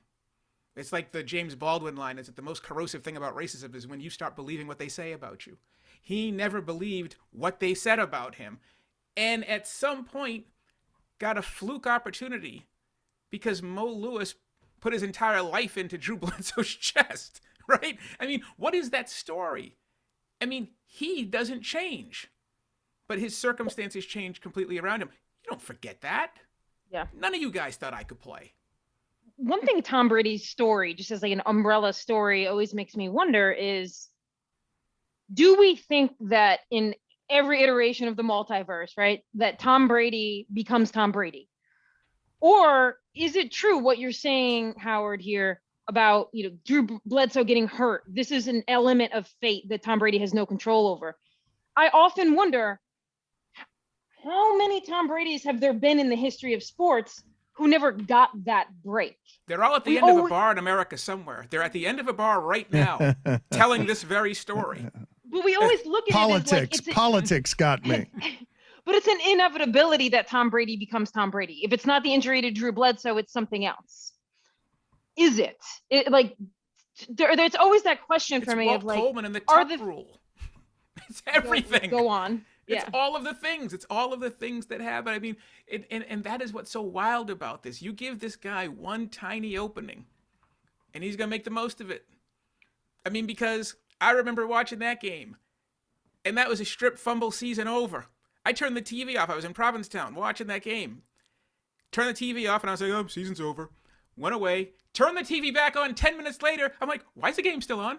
They were deliberating, and suddenly the game was back on. Howard, he threw one touchdown that entire postseason run, and then the first season ends, or that season ends with him at quarterback over the greatest upset in the history of the sport, the Patriots beating the greatest show on turf.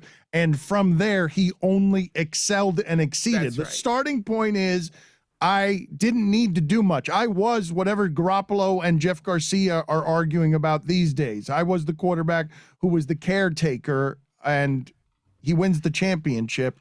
And all he does after that is play in whatever it is, 19% of the Super Bowls ever played. And that's why the guy spent 45% of his career in the Super Bowl. I mean, the thing about this is that, and that's why Boston can't be mad. That's why I'm, as a Bostonian, I don't care. I mean, not just as a journalist, but if you're going to try to pull out and still be a fan, you can't be mad about this. Because the other thing about Boston was that outside of the Celtics, when you finally get there, you're going to play a dynasty, and you're going to get the ever-loving shit beat out of you. If you're the Red Sox, you go to the World Series, and who do you get? You get the Bob Gibson Cardinals. Then you go to the World Series again, and who do you get? You get the 75 Big Red Machine. And if you're the Patriots, you get the 85 Bears. And if you're the Bruins, you get the Gretzky Oilers. And if you're the Patriots, who do you get? You get the greatest show on turf. You get the greatest offensive team any of us have ever seen. I'm sorry, and before that, you go and you get the Reggie White, Brett Favre Packers. So every single time It is every time you're running against a historic thing. You're going against one of the. I was like, how come we can't get the Canucks, right? How come you can't? Why can't we get the Cinderella Cincinnati Bengals? You get the greatest of the greatest, and Brady beat them. And he beats, but he also beats Boston, though, Howard, because and it's then funny. At the end, he beats. Well, you take a funny regional pride. I don't know. I know you love the ins and outs of sports fandom and the details, but I don't see you show a lot of regional sports pride. And the idea that you are Boston and you are watching Tom Brady sort of laugh in your face and you can't help but respect it is funny. Yes, but he's not laughing in my face, and the reason why he's not laughing in my face is because I'm a player guy. I'm a player. I root for players way over teams, and most cities, where's that allegiance going to go? That allegiance is going to go to team, and that's never really been me, right? So that's part of the reason. But I know my group of friends who are like ride or die with the Pats. It's like, how could you do this to us? There are some folks who get it, especially of your generation. Like my son's generation, he's not a sports fan. My son's generation, he doesn't know pain. They never lose. He was born in 2004, right? But when you're born earlier, that generation, it's like, yeah, we kind of had a pretty good run. That's so funny, though, Howard, because no, he's not laughing at you, but you're laughing at the way he's laughing at Boston because he gets the funny. Yeah, because he gets the last laugh, though. Exactly. I mean, how much winning does this guy have to do at life that in every single way he gets to win? In every way. Yeah, it's true. No one It's gets funny, that. though. No one gets that in sports. No one. Do you know how cruel we've gotten? Like, no one gets, you know what?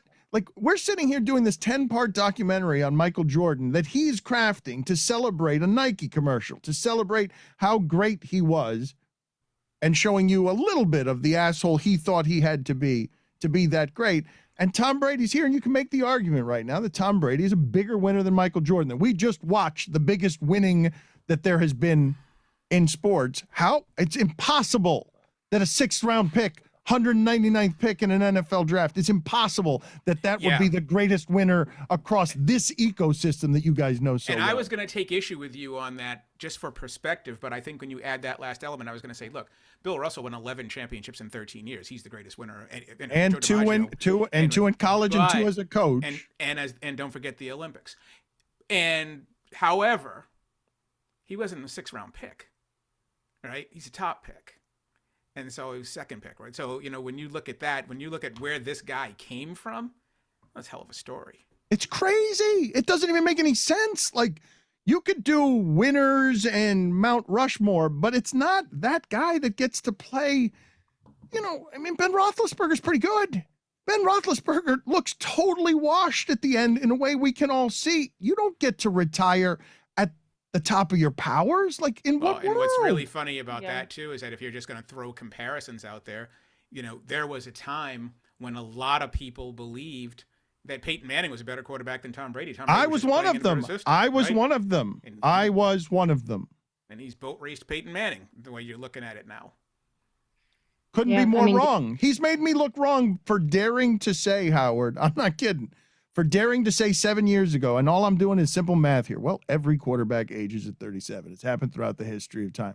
Is that decline? I can't tell when I'm watching this sport totally if I'm seeing decline. Sometimes it happens fast. Dan Marino's done. Boom, it's over.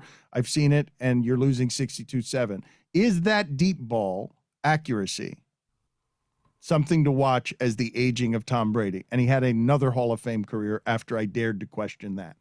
Another Hall of Fame career after I said, could that possibly be aging? That doesn't make any sense that that dude would be able to be fountain of youth worthy, be the greatest old person. I mean, you saw what Michael Jordan looked like at the end, Howard. Like 44? Are you shitting me? Yeah. MVP of the league at 44? In what world? And led the league in passing and then retires, 5,300 yards, right? I mean, there's just a lot there to it. I just find it all sort of enjoyable in a lot of ways because so much of this, and here's the other thing about Brady, Kate, that I find interesting as well, is that here's a guy who, in a lot of ways, even skillfully found a way to dance around the fact that he had a MAGA hat in his locker. Yeah. And it hasn't really paid for that. And a cheating scandal, like no matter. Let's not, two of them. You had Deflategate and you had Spygate, right? So it's not like he's completely clean. And then he comes out and he gives, this interview. Oh, I'm a positive person and the whole thing. And he was able to find a way in an incredibly divisive country where everybody's wearing their politics on their sleeve. He even found a way to sort of dance around that, and people don't paint him the same way they paint Aaron Rodgers or Cole Beasley or LeBron or Kaepernick or any of these guys. Or Michael Jordan. Right? Or Michael Jordan for being apolitical. For being that's a black thing, though. That's the fact that, hey, if you're black and you're in that position, you can't escape. You have to represent. But you're right. I mean, I really thought in some ways that Brady was he became Teflon on that as well. And I don't know what to attribute that to. I don't know how I feel about it, but I thought it was kind of remarkable. Yeah. Well, I mean, in some ways, what we've just seen today with the the release, right? The release on Instagram, not mentioning the Patriots and then mentioning the Patriots in the stories is some of the most insight into his personality that I've ever seen. In a roundabout way to say, well, clearly the insight that I'm gleaning is that the Patriots are still in his head, even as he's defeating them by not name checking them. But there's so much fuck you in that. Like there's right. You know what that tells you? But this is a guy who was Teflon because he wasn't doing things like that. He was very, very good focused on the work, letting anything that was coming at him, not responding really in any way, and understanding how the media worked, even before I think some media members clearly understood how this modern media cycle was working. He seemed in tune to that and being able to let things roll past him with enough time that he wasn't going to address it in any direct way besides being as vanilla as possible. And in these last 24 hours, there's an insight into what drives him that I think is a stronger indicator to me than anything I saw over the last 22 years about his mind. Well, whenever I work on a project, especially a book project, and you're dealing with a subject, the very first question, I always put it in this framework. This is an engine. You're pouring fuel into the engine. What is that fuel made of? What is that coal made of? And with him, you can tell none of y'all thought I was any good. I'm going to show you. I don't know when that began, like at what stage. If you read Seth Wickersham's book, very early, crystallized on draft day, sitting there being, getting ready to be told that your dreams are over, that his father had the speech planned for him. But Howard, this is the thing, right? People were so surprised when Michael Jordan did that Hall of Fame speech, and it was through gritted teeth. It was bared teeth, and like, so how could he be so angry? Do you realize this is art, what we're witnessing right now, that the way that he's baring his teeth is trolling on social media with a giant fuck you. You guys hurt me. You hurt me at the end. Thank you, Tampa Bay Bucks, for proving that I was the reason we were winning. Thank you. I don't even think it's the. I don't even know if it's the reason. Yeah, is it dude art? You know what I mean? Like, if this is art, right? And if this is him articulating his feelings, right? That's what it is. Then this is the most football way of articulating your feelings that you could possibly have. Well, isn't that what they do, right? Yeah. Isn't this how they? How do we express ourselves? But I think that the way that I don't even think it's him proving that he was the guy. I think it is this basic. Some of these guys are sharks, man. You like wonder, how do you do what you do, right? I mean, I always think about that when I was covering the Yankees and during the Jeter flip game, right? And I remember after the game, we're sitting there talking to Derek, and he's just going through the play. And I remember people being so upset with him because they were angry that he was purposely sort of downplaying one of the great instinctual plays we've ever seen. And I'm realizing they're the doers and we're the thinkers, right? They just do what they do, and we have to sort of try to explain how they do what they do with words and everything else. But you look at Brady, and you can simply tell it's real basic, pure competition. Oh, but you say that, Howard, and I think it's purposeful, right? That his podcast is Man in the Arena, right? The famous quote about the critic. That that's a very purposeful choice on title. Like, you guys don't play. You don't know. That's right. Who would you rather be, the person doing it or the person watching the person do it? I just can't believe that he gets to tell everyone to bleep off at the end and no one's got a rebuttal. No one. Yeah. Well, but it's hard as someone, and probably the three of us fall into this category of, we want to understand the layers and the awareness and the meta impact of sports moments. But to your point, Howard, you're talking to Jeter. When I was talking to Abby Wambach about her famous header against Brazil in 2011, Megan Rapinoe cross. And I'm like, well, in that moment, you must have been thinking about, this will be the earliest exit ever in a Women's World Cup. We have built on the back of the 99ers, and we will have lost a decade plus of fan built, and I'm like, I'm laying out all of these layers of meta awareness. Yeah. And Abby was like, oh, not like, I was 100% focused on the ball coming at me. I didn't realize I was in an arena. I didn't realize that we could lose almost a generation worth of goodwill with fans. I mean, these things do not go through my mind. That's not to say every athlete is like that, but certainly not A-Rod. Right. But you do realize that the second you take away a layer of you add a layer of awareness, it can't help but come from your presence in the moment. Like, that's right. It's a zero-sum game. You can't be 100% invested if you're wondering about who's watching on TV. That is taking away from something on the field. And Tom Brady is like, this is why I don't, to your point where you're earlier, Dan, you're like, how is it possible that he is what he is? I say that all the time. I'm like, there seem to have been something supernatural almost about the way that he moved through this sport. Maybe it's because it's unprecedented that the only rationale I have is like, did he build up karma from previous lives? Like, how is it possible that at every turn he had both the awareness that we're talking about in moments, but the presence that we're talking about in moments? And sometimes it's really not that different from what other people go through. They just do it on such a massive scale. There are lots of people out there, as we've talked about, sitting at the end of bars right now, whether they're football players or whether they're reporters or whether they're engineers. I never got my shot. Right. There's a reason why I didn't get my shot. I wasn't the one who got tapped on the shoulder. I wasn't the one who was given the opportunity. And I think that's the beauty of the Brady story, is that for all those people out there, okay, man, here's your shot. And look what he did with it, right? All right, you're up. come on, Hobbs, you're up, right? I mean, this is it. And I think that the remarkable part of the story is just the success.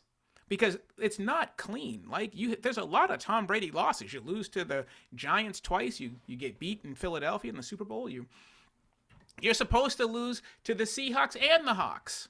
I'm sorry, the Hawks, the Falcons. You're supposed to lose to both of those teams in the Super Bowl. And you find, and at the end of the day, you're still the one holding the trophy. He lost with the greatest football team I've ever seen. He was a loser. The greatest football team I've ever seen lost at the end. And nobody talks about that team because they lost, and it's still the best team. I mean, I will still say, the best football team I've ever seen is the '85 Bears. All right, you're allowed to have that wrong opinion, but it is a wrong opinion. The greatest team of all time was the team Tom Brady lost with. Guys, thank you. I enjoyed doing this. We will talk next week. We'll do what we were supposed to do this week next week. What's the early morning treat for Stan Van Gundy if he really needs to wake up with some food? No coffee's around, and you're in a little 7-Eleven. What are we grabbing for breakfast? Just a Diet Coke.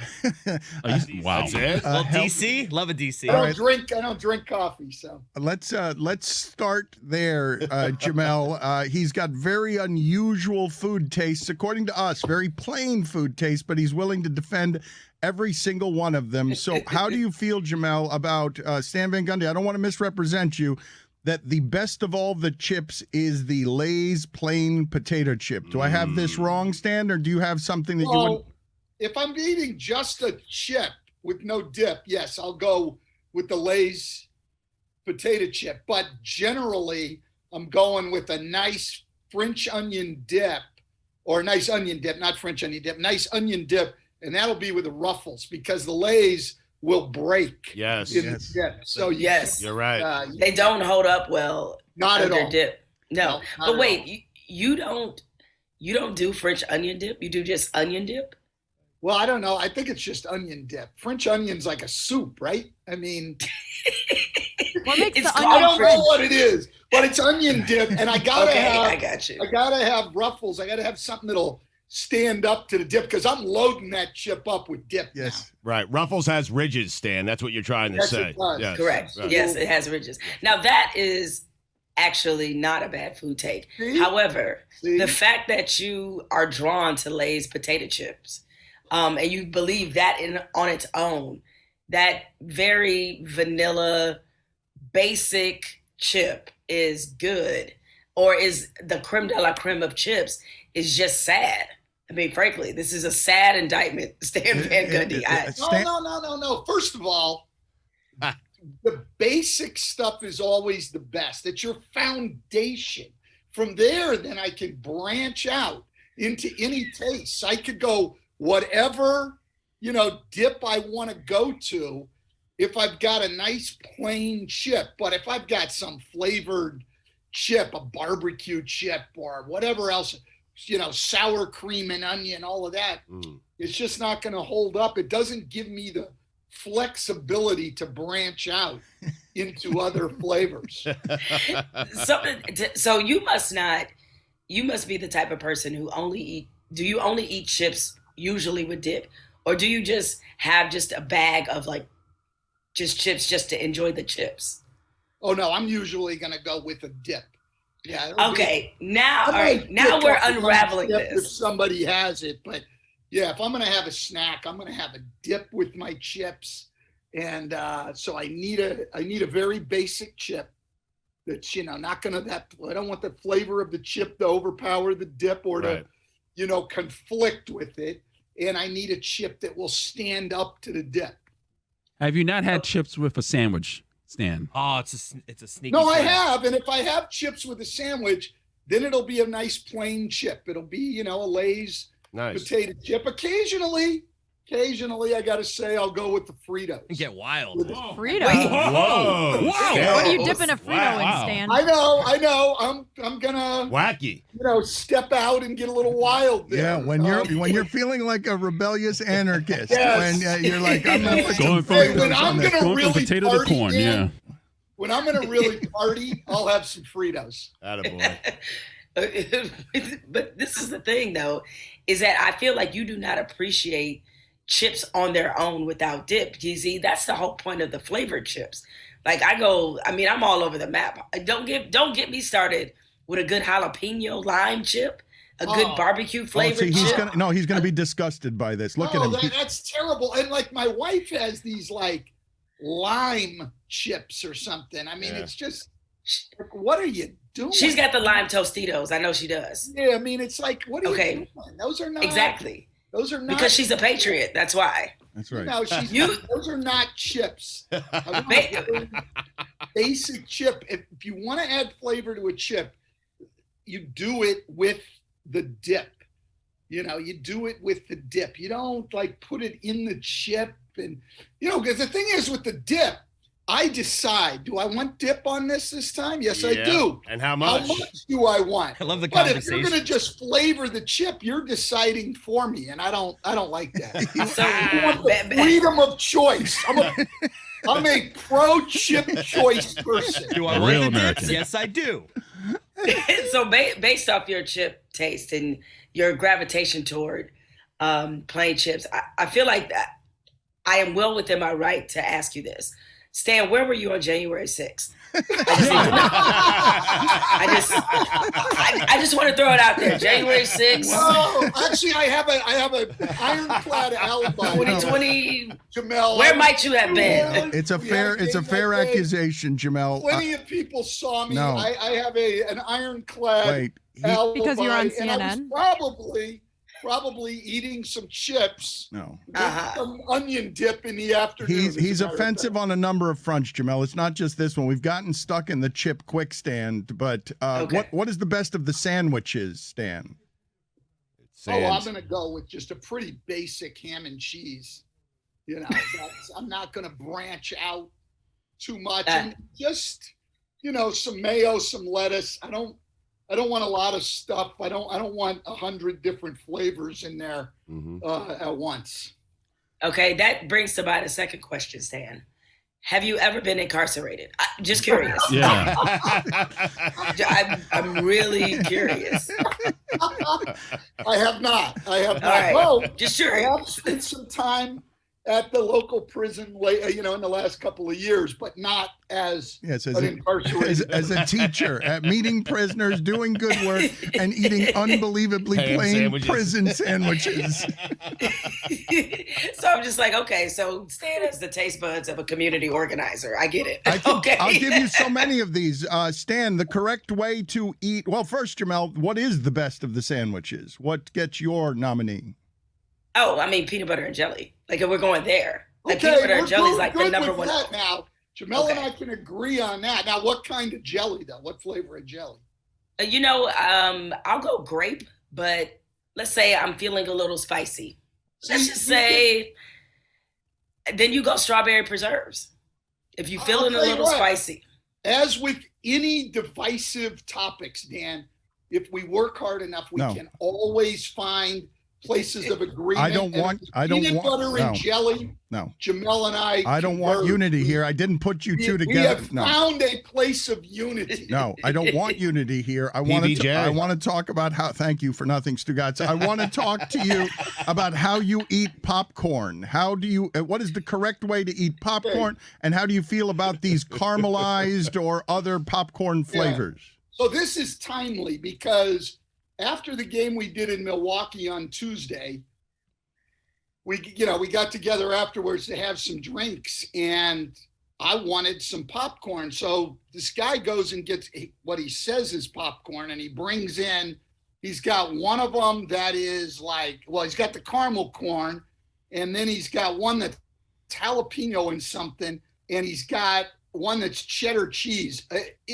So there's three different delicious, kinds. And obviously, none of them are actually popcorn. Oh my God! Okay, that's what? I love him. The popcorn is simply popcorn and salt. No butter. What? No flavor. No. Yeah. Popcorn and salt. That's it. I love popcorn.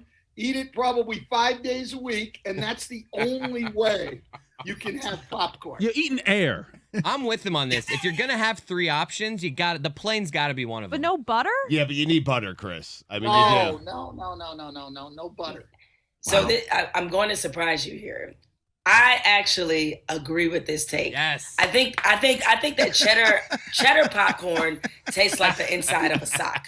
Like it is horrific. A delicious sock. Like I'll go caramel flavored popcorn or caramel corn is the most extensive I will go, because like a lot of people, I grew up eating Cracker Jacks, so like caramel corn is really good. But when people start putting these combination of flavors, and I know it's a lot of people out there probably that love like Garrett's popcorn, the famous Chicago popcorn, but I don't really, I just like mine the same way. I just like it with salt, and that's it. Shocking. Go to the movie theater, no, I don't pour butter on it because I don't like my fingers that sticky. Not, However. No, this is not going the way I expected. But this is good. See, like caramel this is good. Okay, Dan, but it's candy. It's not popcorn.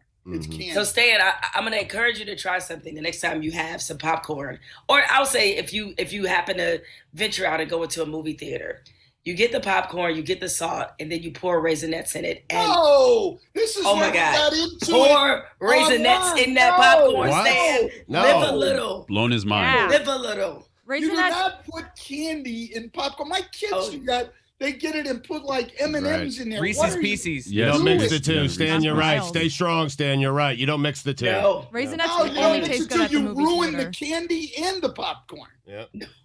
Chocolate and popcorn is That's it's what dreams were made of. Oh. It is nightmares, maybe.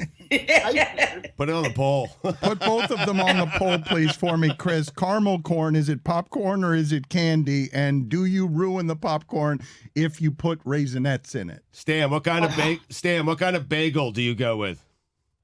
I'm going with the plain bagel. Of course you are. Plain bagel with cream cheese. Stugotz. Attaboy. That's Traditional. it. Yeah. That's a proper food take. Jamel, Plain bagel. What the hell's going on what here? is Disagree with him. I'm sorry, Dan. As a nation. I don't like this unity. I am here to cause division.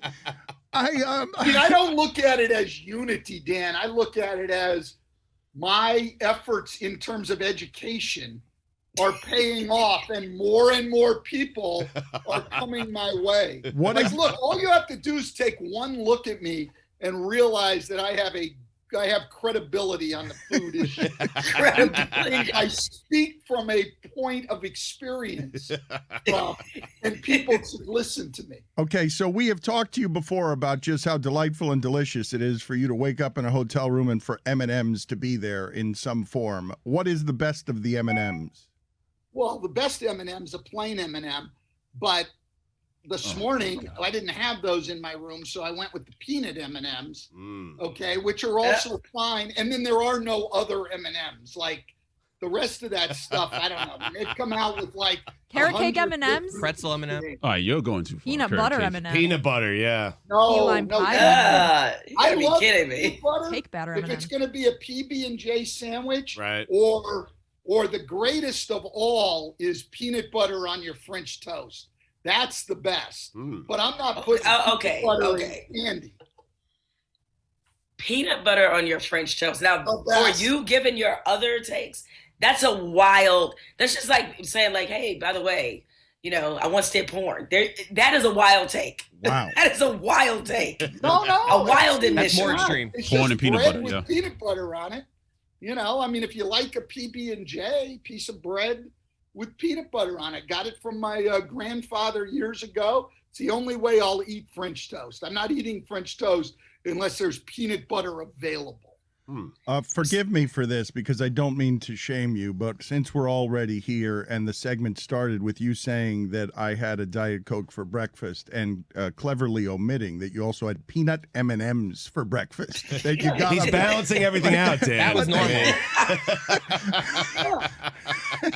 Well, that's why my favorite PR guy in the league now when I'm doing broadcasting is Raymond Ritter out with Golden State, because when he sends over the media packet to the hotel, he always puts in the packet for me a package of peanut M&Ms. So he's very popular with me right now. What do we got on pizza? The best of the pizzas is what, Stan? The only thing I eat is sausage and pepperoni. Wow. I love that. How do we cook our burgers? Yeah, and steak? at least you didn't say pineapple. Oh, I know. My son eats pineapple on it. There's really the people who put pineapple on pizza disgust me. Yes, they're not even allowed. I mean, they're not civilized people. That's the only thing I can agree with that. Totally agree. But Stan, if you're hungry and someone puts down a pie and it's just plain or pepperoni, you're not eating it? Oh no, I'll eat the pepperoni. Okay. And I would eat just cheese pizza too. Okay. Just checking. Stu, listen, I'm telling you what's best. There's not much food you're going to put in front of me where I'm just going to turn it down. You know the saying, Stu, if it's free, it's me. My apologies, Stan. I'm sorry. What other bland food takes do you have, Stan? I want you to deeply offend Jemele. I want her to again call you an insurrectionist, a communist, and a prisoner. Well, the one that started Jemele and I's food fight were chocolate chip cookies and brownies. So I'll let Jemele speak to that. Yeah, that's where we started this. Because I think you went. Oh, and also I think our most recent food fight was about soups. Soups, for sure. That's what it was. And then we've had a lot. I don't know if you weighed in on this, but we had the one recently on Girl Scout cookies. Oh, there we go. I am Trefo. I'm Trefo Hive. Trefo Hive lives right here. Stan, you're Thin Mints. Listen, I mean, it's again, you go with the classics. Thin Mints is the classic. You know, I had a couple of my daughters go through Girl Scouts, and so we're buying hundreds of boxes a year. So I've tried them all extensively. I mean, Thin Mints, especially you put the Thin Mints in the freezer, the best, and you pull them out. You can't get better than. I like a good Samoa. Everything else is just a waste of time. I don't even know why they make them, to be quite honest. Samoas taste like shredded paper.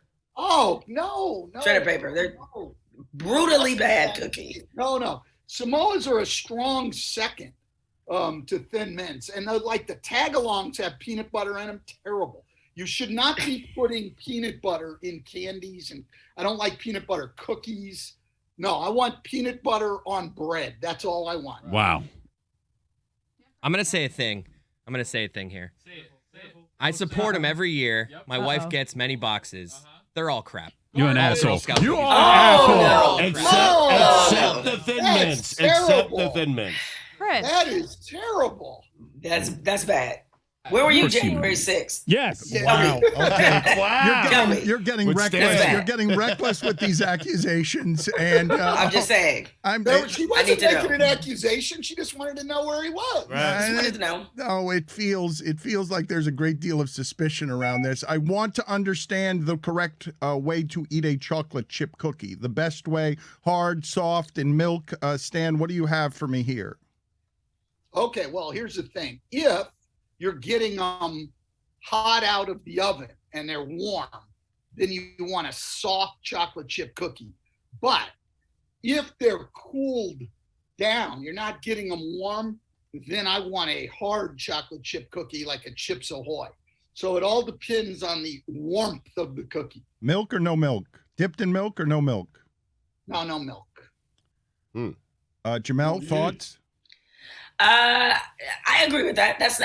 Warm and hot chocolate chip cookies is the best. However, I'm more now. I just go straight to the cookie dough. I don't even bother baking them. For what? Just eat the cookie dough.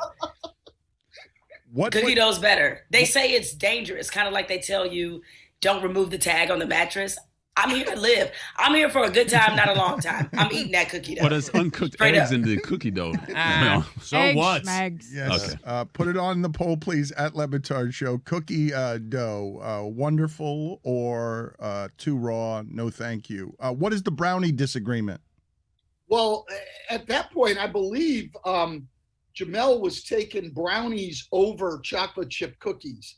And look, you can go either way on that, but she made it sound like it wasn't even close. And I can't go with that. I mean, those are two tremendous delicacies right there. And, depending on, the day or time, I could go either way on Well, see, the thing is that the gooiness of the chocolate, the softness of the brownie usually. I mean, I'll eat a hard brownie too, but I think most of us usually wind up getting them warm. Like a warm brownie versus a warm chocolate chip cookie, I feel like we're not even in the same realm. You know, those are not equal things. Both of those things are not like the other. The warm brownie wins this by a mile. By a mile. It's not even close. And I agree with you, Chris, corner piece. Corner piece is everything. All day corner. Put it on a poll, please, at LeBatard Show. Better, more delicious thing, the warm chocolate chip cookie or the warm brownie. Jemele, what is the nature of your soup disagreement?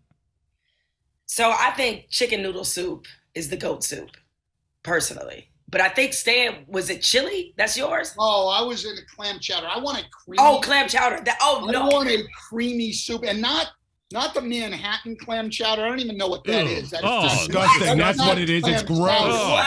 That was the disagreement. Clam chowder. Yeah, you have to have a creamy soup. I could go with a broccoli cheddar. In a bread bowl. It's got to be a bread bowl. Creamy soup. Bread bowl, Stan? Oh, you don't like the bread bowl?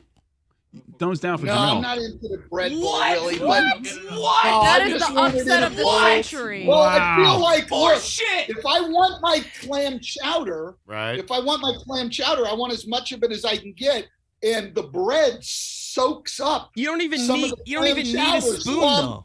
Losing it. He would to eat the bread bread if I it had don't wanna peanut butter do on that. it. There's nothing better than eating an entire bowl of clam chowder without ever touching the spoon because you're just dipping bread in it the whole time. Then you start eating the bowl. It's fantastic, Stan. You are missing out. That is some real fat Yeah, guy you need shit to make there, man. changes. Yes, it is. I don't know anything about that. How about I mean, when crackers, you Stan? hear All right. these takes, Dan, how can you not just let people go and make changes on your staff to get in people who are more involved and more intelligent than that? Don't knock it till you tried it. Stan, how do you feel about spicy food? Okay, well, here's the problem, right? I love spicy food, but as I've gotten older, and I'm really old now, spicy food does not like me nearly as much as I like it. So I will avoid it more often now than I used to. You got to live a little, Stan. You got to live a little. Well, that's what I'm trying to do is live a little. A little longer. Yeah. See, I like my food. I mean, I love spicy food. Like, I like it basically asshole hot. That's how I like my spicy food. What? I'm sorry, I don't know what to happened do. there? We're all staring at each other. We're all confused. I don't like that. It's got to be eaten, and it's got to be slightly less spicy than it hurts coming out. I'm sorry. It has to be slightly less spicy than that, Jemele. It cannot hurt coming out. It was not worth it if it hurts coming out, Jemele. It's not worth it. It is absolutely good time, long time. Good time. Good time. I'm gonna let you go now, Jemele. I thank you. Now I get booted off now. Well, I thank you for allowing us. I come on here, Dan, to share. Oh, I feel like we were in a safe space, and now okay. No, we just ran out of time. It's not because you punctuated your And appearance. Stan won. I mean, I hate to tell you. You punctuated your appearance with pooping fire. But that I thought that was an excellent dismount for you to leave on. Like, I will eat food so spicy that I must sit on a toilet for a half hour afterward and just have horrible pain in the entire experience that should be relief. Yes. You know what? Dan, that's the last time I'm vulnerable with you, fella. That's the last time. I see where we are. I thought we were in the trust tree. I thought we were in the nest. Thank you, Jemele. All right. You guys take care. See you, Jemele.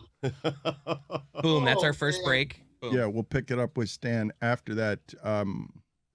I'm all for doing show. Just be careful. We talked over each other a lot in that segment. And when we got two people in the Zoom, we got to be careful about that. Like, it was good. I just think there's going to be a lot of stuff that people don't hear because we were all talking at the same time. I'm glad you enjoyed that, Stan. You really were. I thought it was like you gave a fist pump at one point. There was one point where you gave a fist pump, and it made me wonder: has Stan at the end of a game won on a buzzer beater and actually given a fist pump? Because You never have. Not as important as the food takes.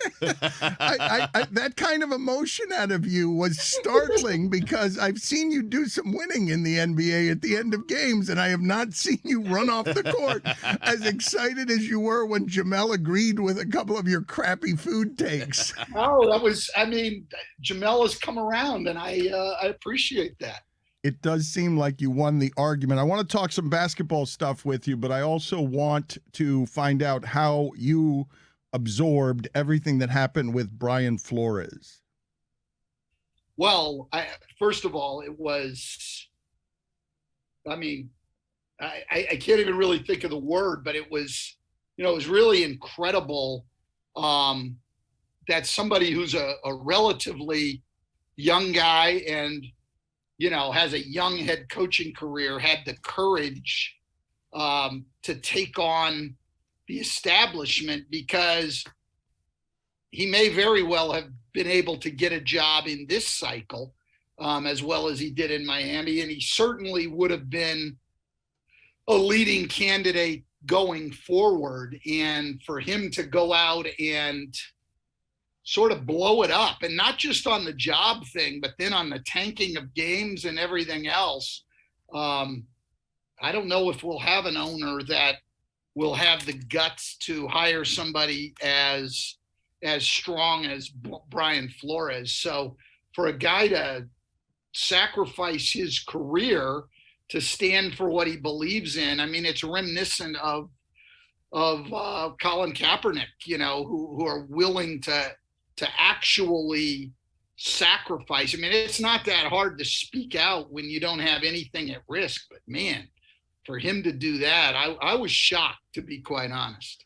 I'm shocked on a couple of fronts, one of them being some of the details in there were meant to embarrass, meant to cause a big noise before the Super Bowl, meant to get people's attention, but don't exactly prove racism. 57 pages of lawsuit, and I'm reading stuff and I'm like, well, this is going to be hard to prove in court. It's not hard to say or think or believe or know it's so that the racism is systemic. It is another thing to prove it in court. And the idea of embarrassing, John Elway showing up drunk, that's not racism. Stephen Ross asking him to tank, technically that's not racism, even though you can argue black coaches are hired to fail from Hugh Jackson on, that they don't get the good opportunities. But it didn't seem to me in what I was reading, proof of racism, but they'll have time to get that in discovery. Yeah, again, proving something in a court of law, particularly something like racism, I think is, it's a very high bar. And I'm sure Brian Flores realizes that it's a very high bar and that they're probably not going to be able to prove it beyond, a doubt in a court of law. But I think having a text of a job already being decided before you go to interview, whatever happens in the court of law, I think in the court of public opinion, everybody now knows what's going on and what coaches, black coaches have said for a long time. So just that piece of evidence alone carries weight. And then I think on the tanking and things, was it meant to embarrass? Yeah, probably. But also, I think it's tied into coaches failing. You're going to harm somebody's record. And so when he's out the door, it makes it harder for him to get another job. And it also goes to sort of a power dynamic. I can't see Robert Kraft going and telling Bill Belichick to tank games. I don't see that happening. So there's all those things going on. And again, you're right, maybe not explicitly racist, but it does show sort of the treatment that black head coaches go through. And I think even more so, it goes to the point, like he's probably not going to win this in a court of law, and he's probably harmed his career in the process, but he's been willing to do that to bring some of these things to the forefront. I think it's really courageous. Stan, knowing it's a serious topic here, but I'm wondering, did you laugh at that text exchange? Just the fact that Belichick chose the wrong Brian and sent him a text? I've done that before. Sent the wrong text to people. So, to the wrong person. I mean, I would do it every week at least once or twice, I mean, you're replying to a bunch of texts, you get it to the wrong person. So I didn't find that really surprising, nor did I find it surprising that, they had already decided on a coach before they brought him into an interview. The fact that these owners are just going to manipulate the rules is not surprising. What the question is, what's the answer? Like, I don't know that the NFL can legislate their way out of this problem. What are you going to do? Tell teams they have to hire a black head coach? I mean, I don't know any way out. I thought the Rooney Rule was a good idea, but people have now found their ways around it, and they're not giving people legitimate interviews. So I don't know what the answer is. I don't know how you get at it. And I think probably one of the ways is what Brian Flores is doing, is it just bring it to the forefront and, make it an issue that the public weighs in on. You described it as shocking. What was more shocking to you, that Brian Flores, a young man, would risk his career on this, or that an owner offered allegedly $100,000 per loss, that an owner was, buffoonish enough to not understand that that is all manner of wrong? Well, actually, what I was doing was going back, looking at my record and calculating what $100,000 a loss would have meant for my pocketbook. That was the first thing. Like, wow, I've been at this a long time. I don't know. I've lost 300 and some games. Like, that would be a lot of money.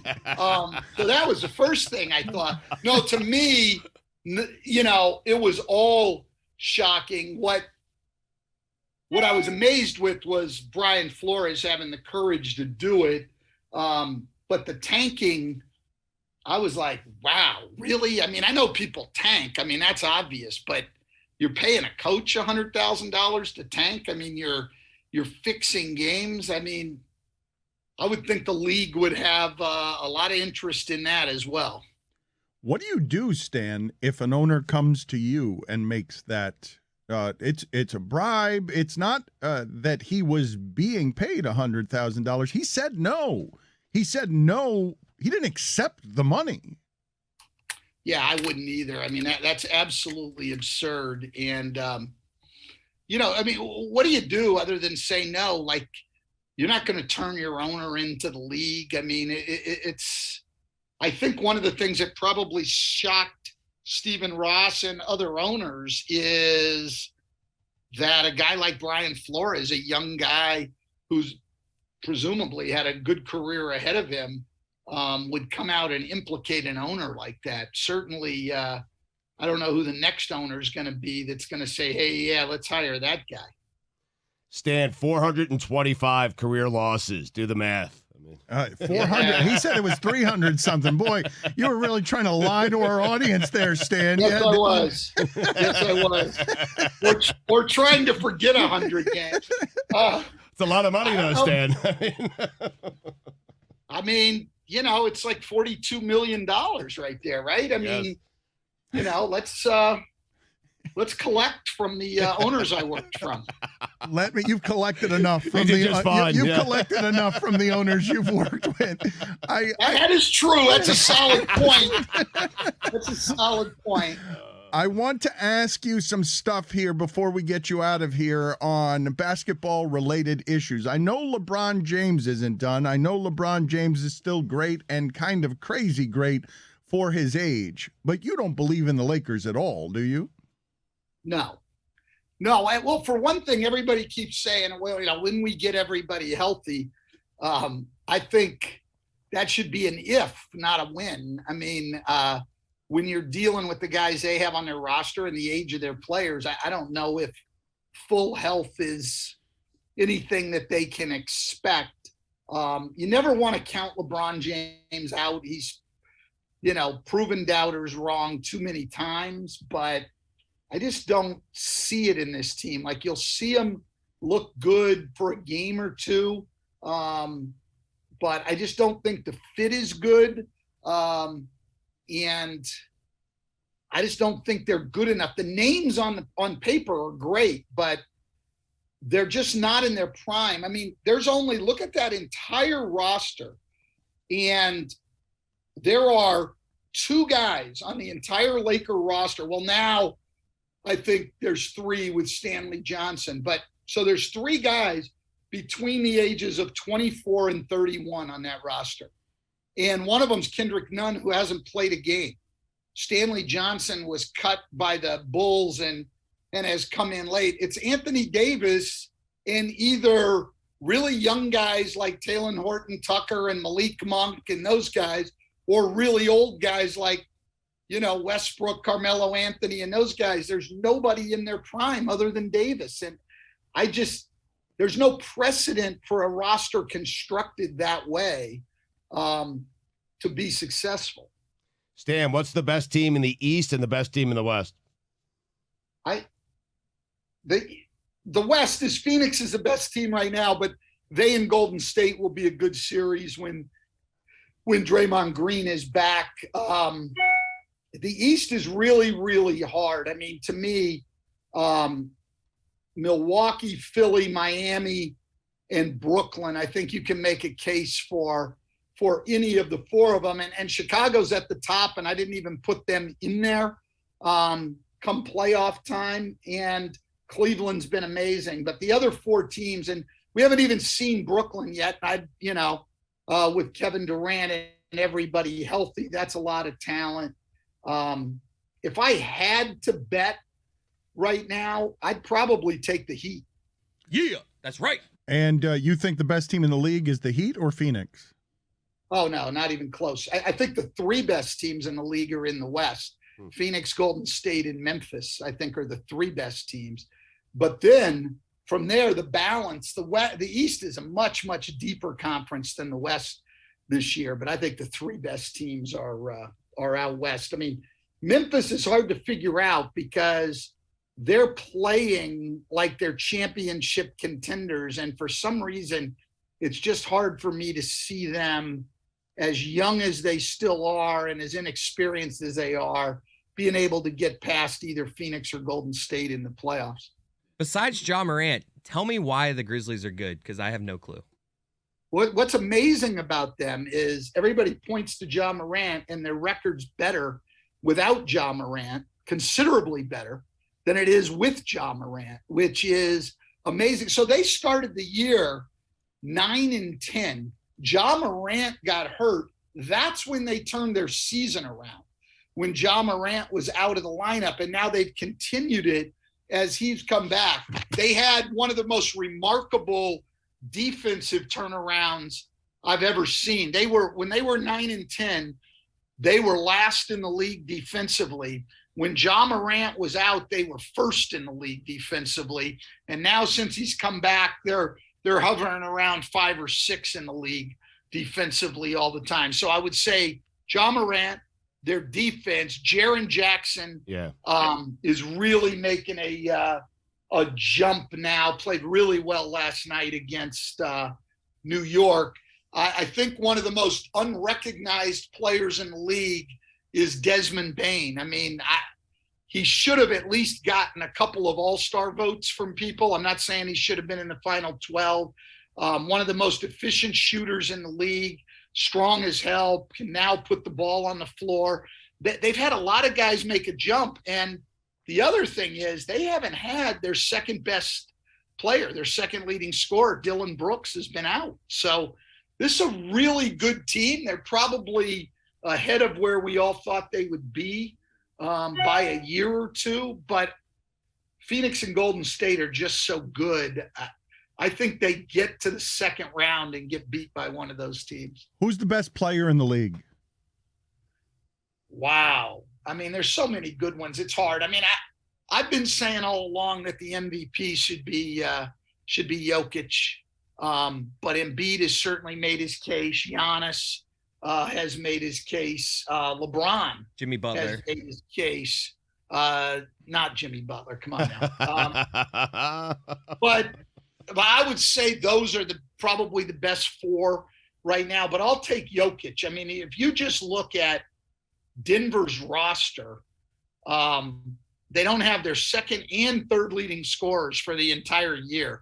They're 5 games over 500, and a couple of those losses have come when, like last night, when Jokic was out. What he is doing with that group is phenomenal. And the other guys I give a lot of credit to too, but I think Jokic is better this year than he was last year when he won the MVP. Stugotz says nobody would want him as their number one because you can't win a championship with him as your number one. Mm-hmm.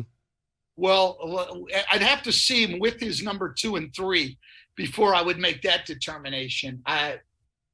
They were able to win one series last year without him having either one of those guys. I mean,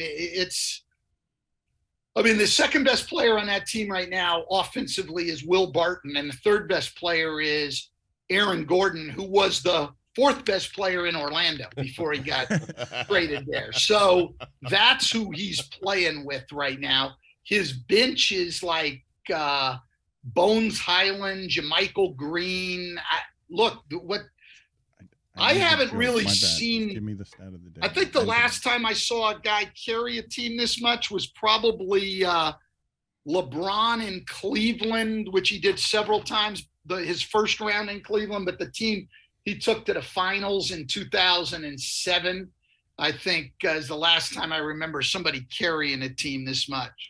Let's go ahead and close it out on a stat of the day real quick because you mentioned Desmond Bain. It's totally random, but it's still interesting, I thought. Let's go ahead and do this. Start of the day, it is your start of the day.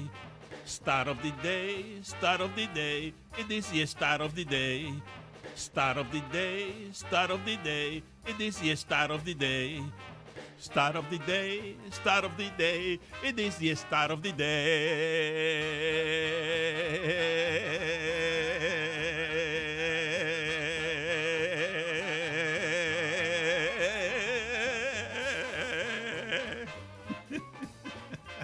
Nobody can hold a note like Poppy. You mentioned Desmond Bain yesterday on the second day of the second month. Desmond Bain, who is number 22, shot from the field 22.2%. He had 2 assists, 2 blocks, 2 steals, 2 fouls, 2 turnovers. Totally wow, random. is that a quintuple couple? Thank you, Stan. We'll talk to you soon, buddy. Good talking to you. All right, good talking. Thanks. See you, Stan.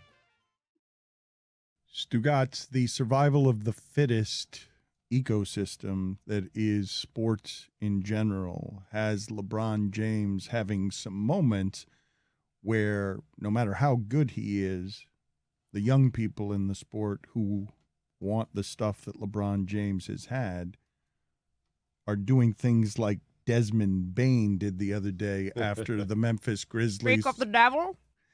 After the Memphis Grizzlies do alley-oops and LeBron is late getting back, and Bain, as he's alley-ooping to the most athletic guy, I'd say since Westbrook, but Ja Morant is more athletic than everyone in the league. Kirk Goldsberry says he's on pace to be the first guard to lead the NBA in points in the paint since the league began tracking the stat a quarter century ago.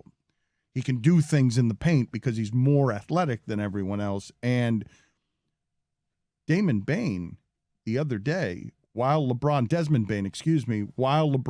is trailing him on an alley-oop, old chasing young, and he wasn't putting in a lot to chase them down, yells at LeBron, "Them footsteps ain't scaring nobody."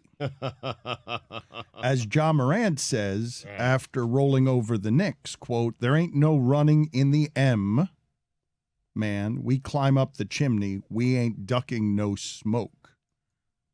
You don't get to call yourself the M. Why not? Memphis? Just off the top of my head, they are like the 15th most important M. Really? Put it on the poll, Chris, please. Is Memphis the 15th most important M? Can we get 1 through 14? Yes. Off the top of my head, you got to put Minneapolis ahead of it. Let's get your top 15 M's in a second. We'll get to that in just a moment. Minneapolis? Over Memphis? Yeah. Yeah, the Twin Cities? No. Yeah, for sure. What, you got Memphis over Minneapolis? I do, yes. Maybe disagree. Memphis food and music Yes. that Minneapolis Prince doesn't would like a have. word. Okay, Prince would like a word. Yeah. I forgot about that guy. Well, I did. That's my fault because he's the most famous Minnesota thing there is. But Memphis is. You're putting Prince's catalog Saying, against all of Memphis's musical history. If Minneapolis and Memphis is a debate, and we're conceding right now we're having that debate, then Memphis on merit cannot simply call itself the M if it's a debate between Minneapolis. Because of Prince. Just no. Because of duh. We're going to do top 15 M's in a second, Stugotz, but I'm getting beat up on the internet. This person writes in of some sound we're about to play for you from yesterday's show that got, weaponized and hijacked by Shitstain behaving like Shitstain because he's been doing it for a long time. And I don't know, it was 15 years ago, 10 years ago that I looked up, and I was naive to this when Breitbart was taking my every sports opinion and turning it into an argument center. Bomani was on with us, and this person writes of Bomani being on with us and what he said, sound we will play for you in a second. This is pathetic, 2 exclamation points. I don't know what's worse, the blatant racism from Bomani or Dan LeBatard just being an absolute cuck. He's that guy. Let's play the sound of Bomani on with us yesterday because this is happening in this country, and I really do think, Stugotz, in this sphere, on these platforms, as we, this show, fights Boston again, as we've been fighting for 15 years, because whether it's Barstool and the mess that Portnoy's in now, whether it's Joe Rogan and the mess that he's in now, and I've got no issues whatsoever with Bill Simmons, but Boston dominates this landscape, the Boston fan, and we've talked forever about would our show even work in Boston, not because of the minority stuff and not because Boston has been really bad to our show and my father over 20 years doing this, but just because Boston really loves sports and helps support all these things, Stugotz, where Portnoy, he is, or I don't know if he's playing a character, if he's serious, just demanding that Tom Brady thank New England. Just demanding it. And in the middle of a real, lawsuit-filled crisis that goes through, rough sex, Me Too stuff, consent, just a crazy controversy that he's leaning into with fervent, strong denials that create a conversation about consent and rough sex. We've been fighting Boston for a really long time, a wearying amount of time. And I want to play this sound from yesterday's show because I'm listening to it, and I know you guys think I have my biases, and I know many of you think that this is an echo chamber.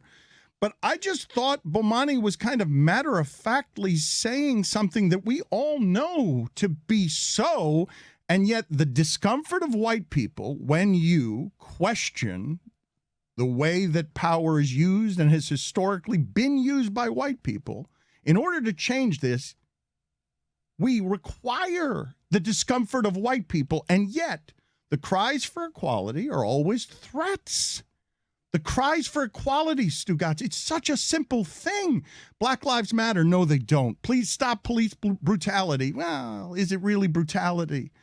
It's just cries for equality that don't need to sound like a threat. But you tell me here, because Bomani's not scared of anybody. Bomani's defiant. Bomani scares people because he's smarter than just about all people. And he is viewed as arrogant black man, and we've seen Barry Bonds on, it's easier to be arrogant white guy than it is to be arrogant black guy in the court of sports opinion. Here's Bomani Jones saying something that I just thought was matter of fact. I liked the way that he said it because I thought it was funny, but I thought we all knew this. What changes here, Bo? What has to change? What can change? What won't change? White people. Like, I just don't know why people try to make this far more complex than it is. What's the problem? White people.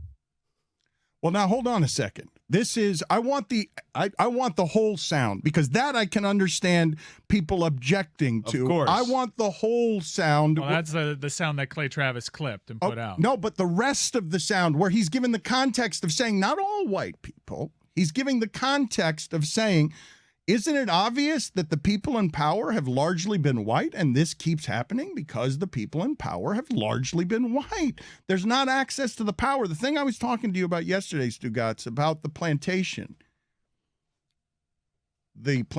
analogies that make everyone crazy, that even if you're Michael Jordan, Stugotz, you have to be Michael Jordan to get into the most exclusive club of having the kind of money to get into ownership. You have to be the greatest athlete to ever play sports. But even then, though, you don't have any actual power when you're one of 32. It's not you don't have more of a vote than Donald Sterling when he's active. And the way that some of this changes is minorities getting into power, hiring other minorities, and making it less weird to hire minorities. Because Eddie Murphy, when he's making a movie, goes out of his way to hire all black people with his power. Like, this is the thing that most needs to change. If you prefer Bomani say more minorities need to get into power, instead of just white people, it's another version of saying the same thing. Right.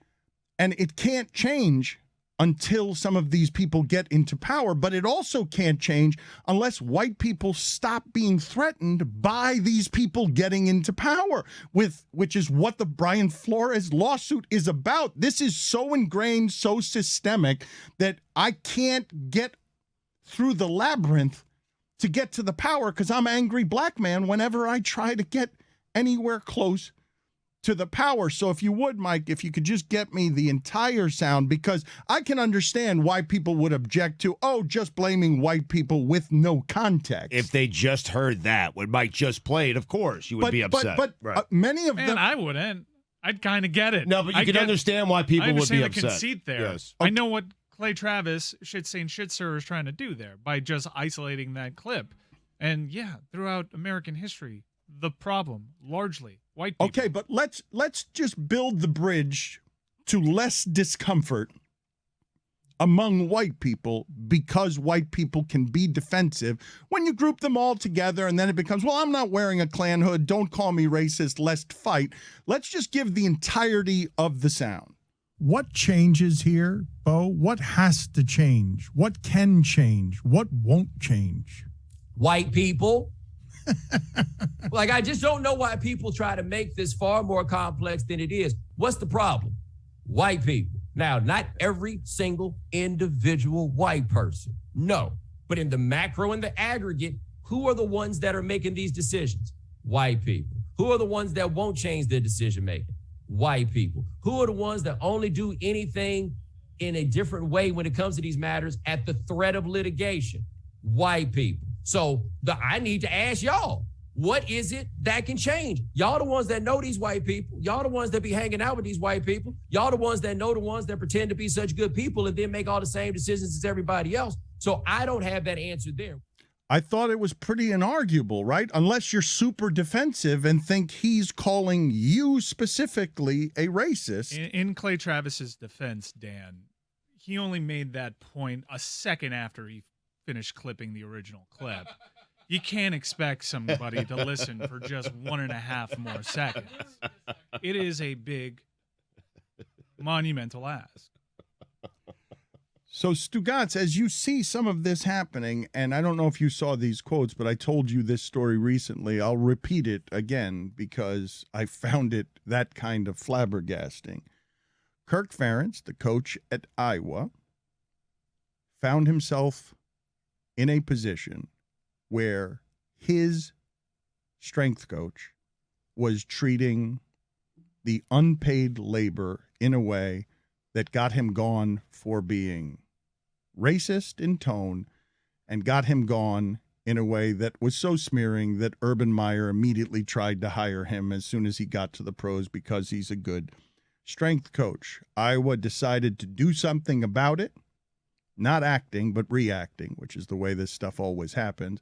And what they did about it is they formed a 10-person committee of former players led by a black former offensive lineman to study and help Iowa get into the new age when it comes to diversity and inclusion. In some text messages among the hostility that came with the meetings of these 10 people, the chairman suggested that there needed to be an overhaul. Again, a former Iowa offensive lineman that meant everyone needs to be gone. Everyone in the organization needs to be gone.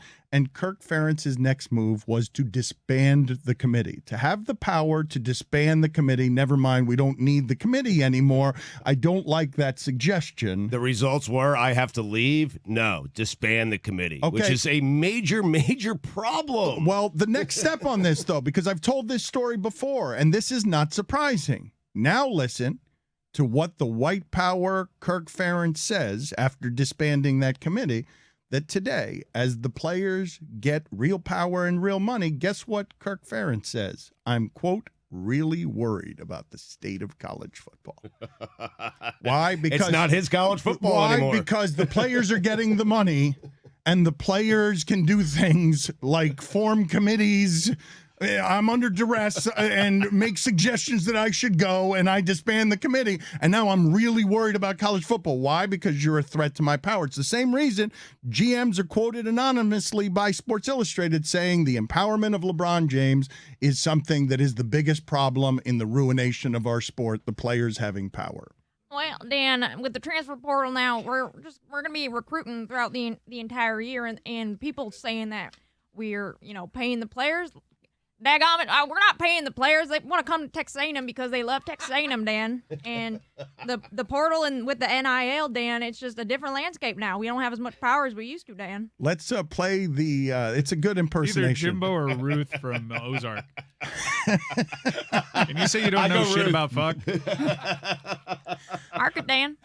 Let's listen to Jimbo himself give angry voice to this.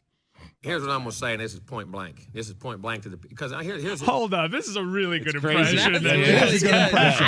It's not an impression, Mike. I'm Jimbo Fisher. Here's what I'm going to say, and this is point blank. This is point blank to the because here's my problem. There is no $30 million fund. There is no $5 million. There is no 10. This is garbage. Okay, and it pisses me off that people. And here it comes from a site called Bro Bible by a guy named Sliced Bread. Then everybody runs with it. So it's written on the internet as gospel. How irresponsible is that? And then to have coaches in our league and across this league say it, clown acts. Irresponsible as hell. Multiple coaches in our league. And the guy's griping about NIL, griping about transfer portal, using it the most and bragging about it the most. That's the ironic part. You want character? I'll take it with any of y'all. It's a joke. It does piss me off. The other thing, when you look at vice president, I get another one. Vice president of Notre Dame. Supposed to be a reputable university, right? That's a heck of a person leading a reputable university. I'd be real proud if I hired that guy. Read it off sliced bread. It's funny when Nick Saban said his quarterback got an $800,000 deal. It was wonderful. Now it ain't wonderful no more, huh? But ours, we ain't got that. Ours are on record what comes up. We ain't doing all them big deals. There ain't none on our place we know of. That's funny when you do it. The hypocrisy is a joke. It's an absolute joke, and it's insulting to our staff, how hard we work, to how we do things, and it's insulting to Texas A&M because there ain't a better place to go to school and play ball. If you don't like it, we're coming on. Get used to it, all right? We ain't going nowhere. It's an absolute joke. The people who put the hard work in and do it. It's irresponsible, but it's funny when they get it, it's all okay. Ball games are changing, man. And it ain't because of NIL and what goes on. It's pretty irresponsible of all of them. They're clowns. Go next. If they got a problem with it, come see me. I ain't a hard guy to find. I'm going to place a ransom on the crust of sliced bread. $5 million if you give me the crust of sliced bread. The big national, big media agenda against Texas A&M. He told us to at him. He told us, come for me, and I can't believe. I want to play it again because I don't think I've recently heard a coach say anything funnier than him addressing personally with outrage someone he's saying is called sliced bread. He's like, that sentence. I want that sentence alone of him referencing. It's not Bro Bible. Is it Bro Bible? The sliced bread was in Bro Bible, and Bro Bible written like gospel, Dan. Let me hear the gospel of Bro Bible, Dan. That was it. What do you mean? Let me hear it. I want to hear the sentence by its. I want to hear the whole thing, but then just the sentence by itself of Jimbo Fisher addressing someone like this rage, an uncommon rage for Jimbo Fisher publicly is being directed at someone he's acknowledging is sliced bread from Bro Bible. Here's what I'm gonna say, and this is point blank. This is point blank to the because here's my problem. There is no $30 million fund. There is no $5 million. There is no 10. This is garbage. Okay? And it does. It pisses me off that people, and here it comes from a site called Bro Bible by a guy named Sliced Bread. And everybody runs with it. So it's written on the internet as gospel. How irresponsible is that? And then to have coaches in our league and across this league say it, clown acts. Irresponsible as hell. Multiple coaches in our league. And the guy's griping about NIL, griping about transfer portal, using it the most and bragging about it the most. That's the ironic part. You want character? I'll take it with any of y'all. It's a joke. It does piss me off. The other thing, when you look at vice president, I get another one. Vice president of Notre Dame. Supposed to be a reputable university, right? That's a heck of a person leading a reputable university. I'd be real proud if I hired that guy. Read it off sliced bread. I don't even like sliced bread that much. I'm not a big fan of bread. I prefer cake. I prefer the cake almost as mint, Dan. Does Texas A&M have an oil man? Does Texas A&M? You bet your ass they do, Dan.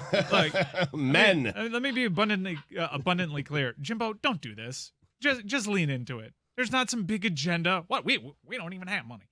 Like, what are you talking about? We don't use NIL. What is that? Come on, man. I know for a fact how good you guys are at this. Oh. Yeah, no, I know. Wow. Now, hang on a second, Mike Ryan Ruiz. What are you talking about knowing for a fact anything about Texas A&M? Players come to Texas A&M because they love Texas A&M. They're coming to your school because you're paying them. But they come here because they love us. They love Texas A&M. Jimbo, just warning you right now. Don't you dare do this.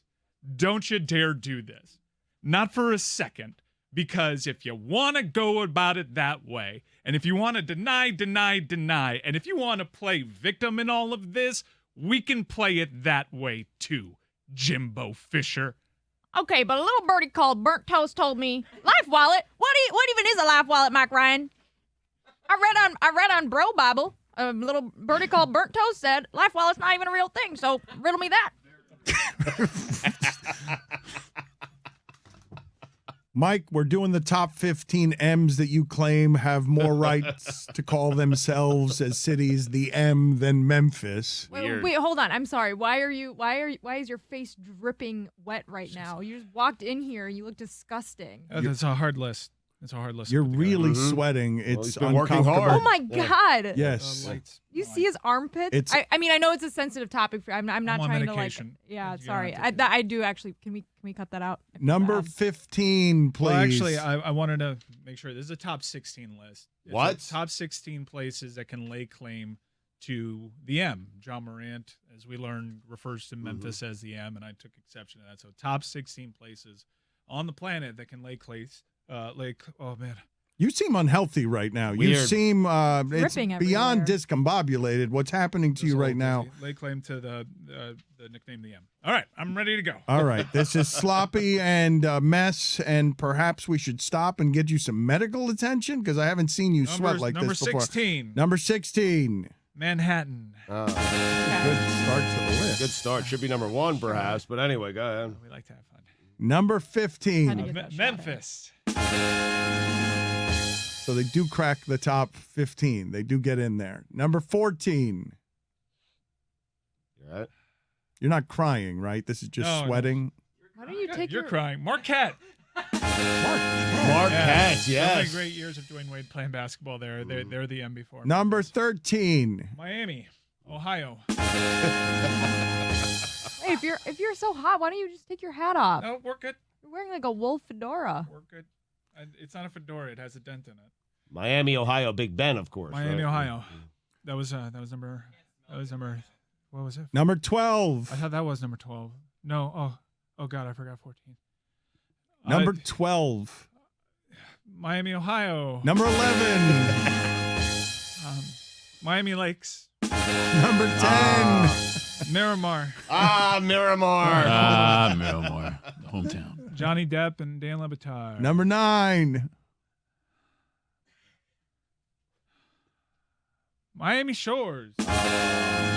Beautiful Miami Shores. Wait, hold on a second. What was that? He just took his hat. Did you see that? What just happened there? Is that a patch of hair? What just happened? What was that? There's makeup on your face. It's coming up. Ew. Wait a Not minute. even the right color. Number 9. Wait a minute. Number 8. Number 9. Mount Vernon. Oh, wow. He's right. Where Pat Riley and Tony Fiorentino are from. Pat Riley's from Schenectady. Number 8. Bob Wiener. Chris, what are you pointing at? I mean, Chris Cody, what's happening in the back of his head? You look like the Safari Flaps guy from I Think You Should Leave. What is happening here? Number 8. Minneapolis. 2nd down and 9. Whoa! You're falling apart, Mike. All right, this is ridiculous. This is clearly fraudulent. What? This whole thing is falling apart. Look, what you got some beige underwear on your head. Horse hockey. Underwear. This is number 7. Wait, are you okay? Like, I'm now starting to just actually get worried about Mike. Well, is he okay? Look at the top of his head. You tell me whether he's okay. No, he looks like Miami Springs, yes. Miami Springs. Yeah. He looks like he got a failed hair transplant, like in Arrested Development when Tobias like loses motor function after his hair transplant. It's hotter in here. You guys. Number 6. It's not hot in here. He looks like Fire Marshal Bill from In Living Color. Number 5. What was 6? I don't know.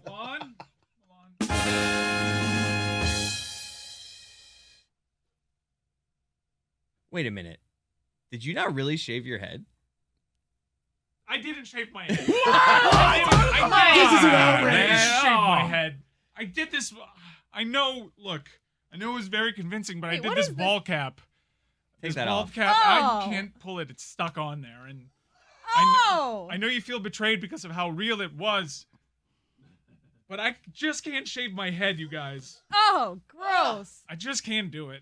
My You wife tried is to just perpetrate a fraud on us and the listener. You tried Flores, Manchester. Manchester. Yes. What was number 6? Monterey. Number 3 is Miami Gardens. I don't think we did number 4. Is Four Malibu in here was anywhere? Manchester. Did we do Miami number Gardens 5? high up in the list, Then though. he went Miami Gardens after that. Shula's Steakhouse. Number of course. 2. It's Malibu, whatever. This is embarrassing. You tried to trick Bullshit. us. You tried to trick us. I You wasn't tried to. fooled, by the Number way. 2 is Miami Beach. Oh. Number 1 is Miami. This is outrageous. What happened to Metley? This is outrageous. Morgate? You have glue in your eyelashes now. I know you feel like I betrayed you and the audience, and I'd like to humbly apologize. Look, I just didn't think Georgia would lose the SEC title game. This is a good thing. Now we can get the fine bomb. He has hair still. We were I'm not- worried that he cheated. You gave me points. I'm not doing the fine bomb.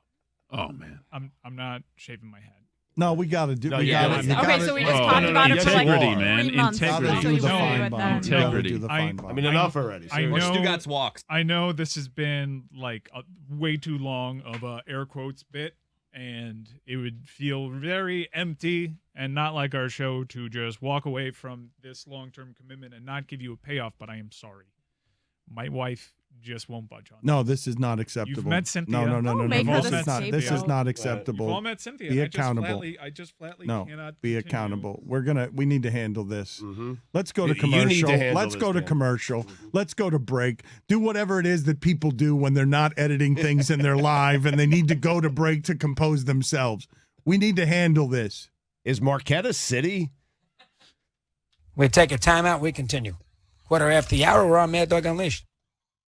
There was a commotion around here. This happens sometimes when the powerful arrive and you see C's part. I've seen it happen at ESPN when John Skipper walks into a place. He has flown in here, and he has flown in here with some good news. Well, I think it's good news. He thinks it's good news. The audience might not think it's good news, but I'll let you announce it, John Skipper, because you are here. You have flown in to tell the people something that is news breaking about Meadowlark Media and the LeBatard show with Stugotz.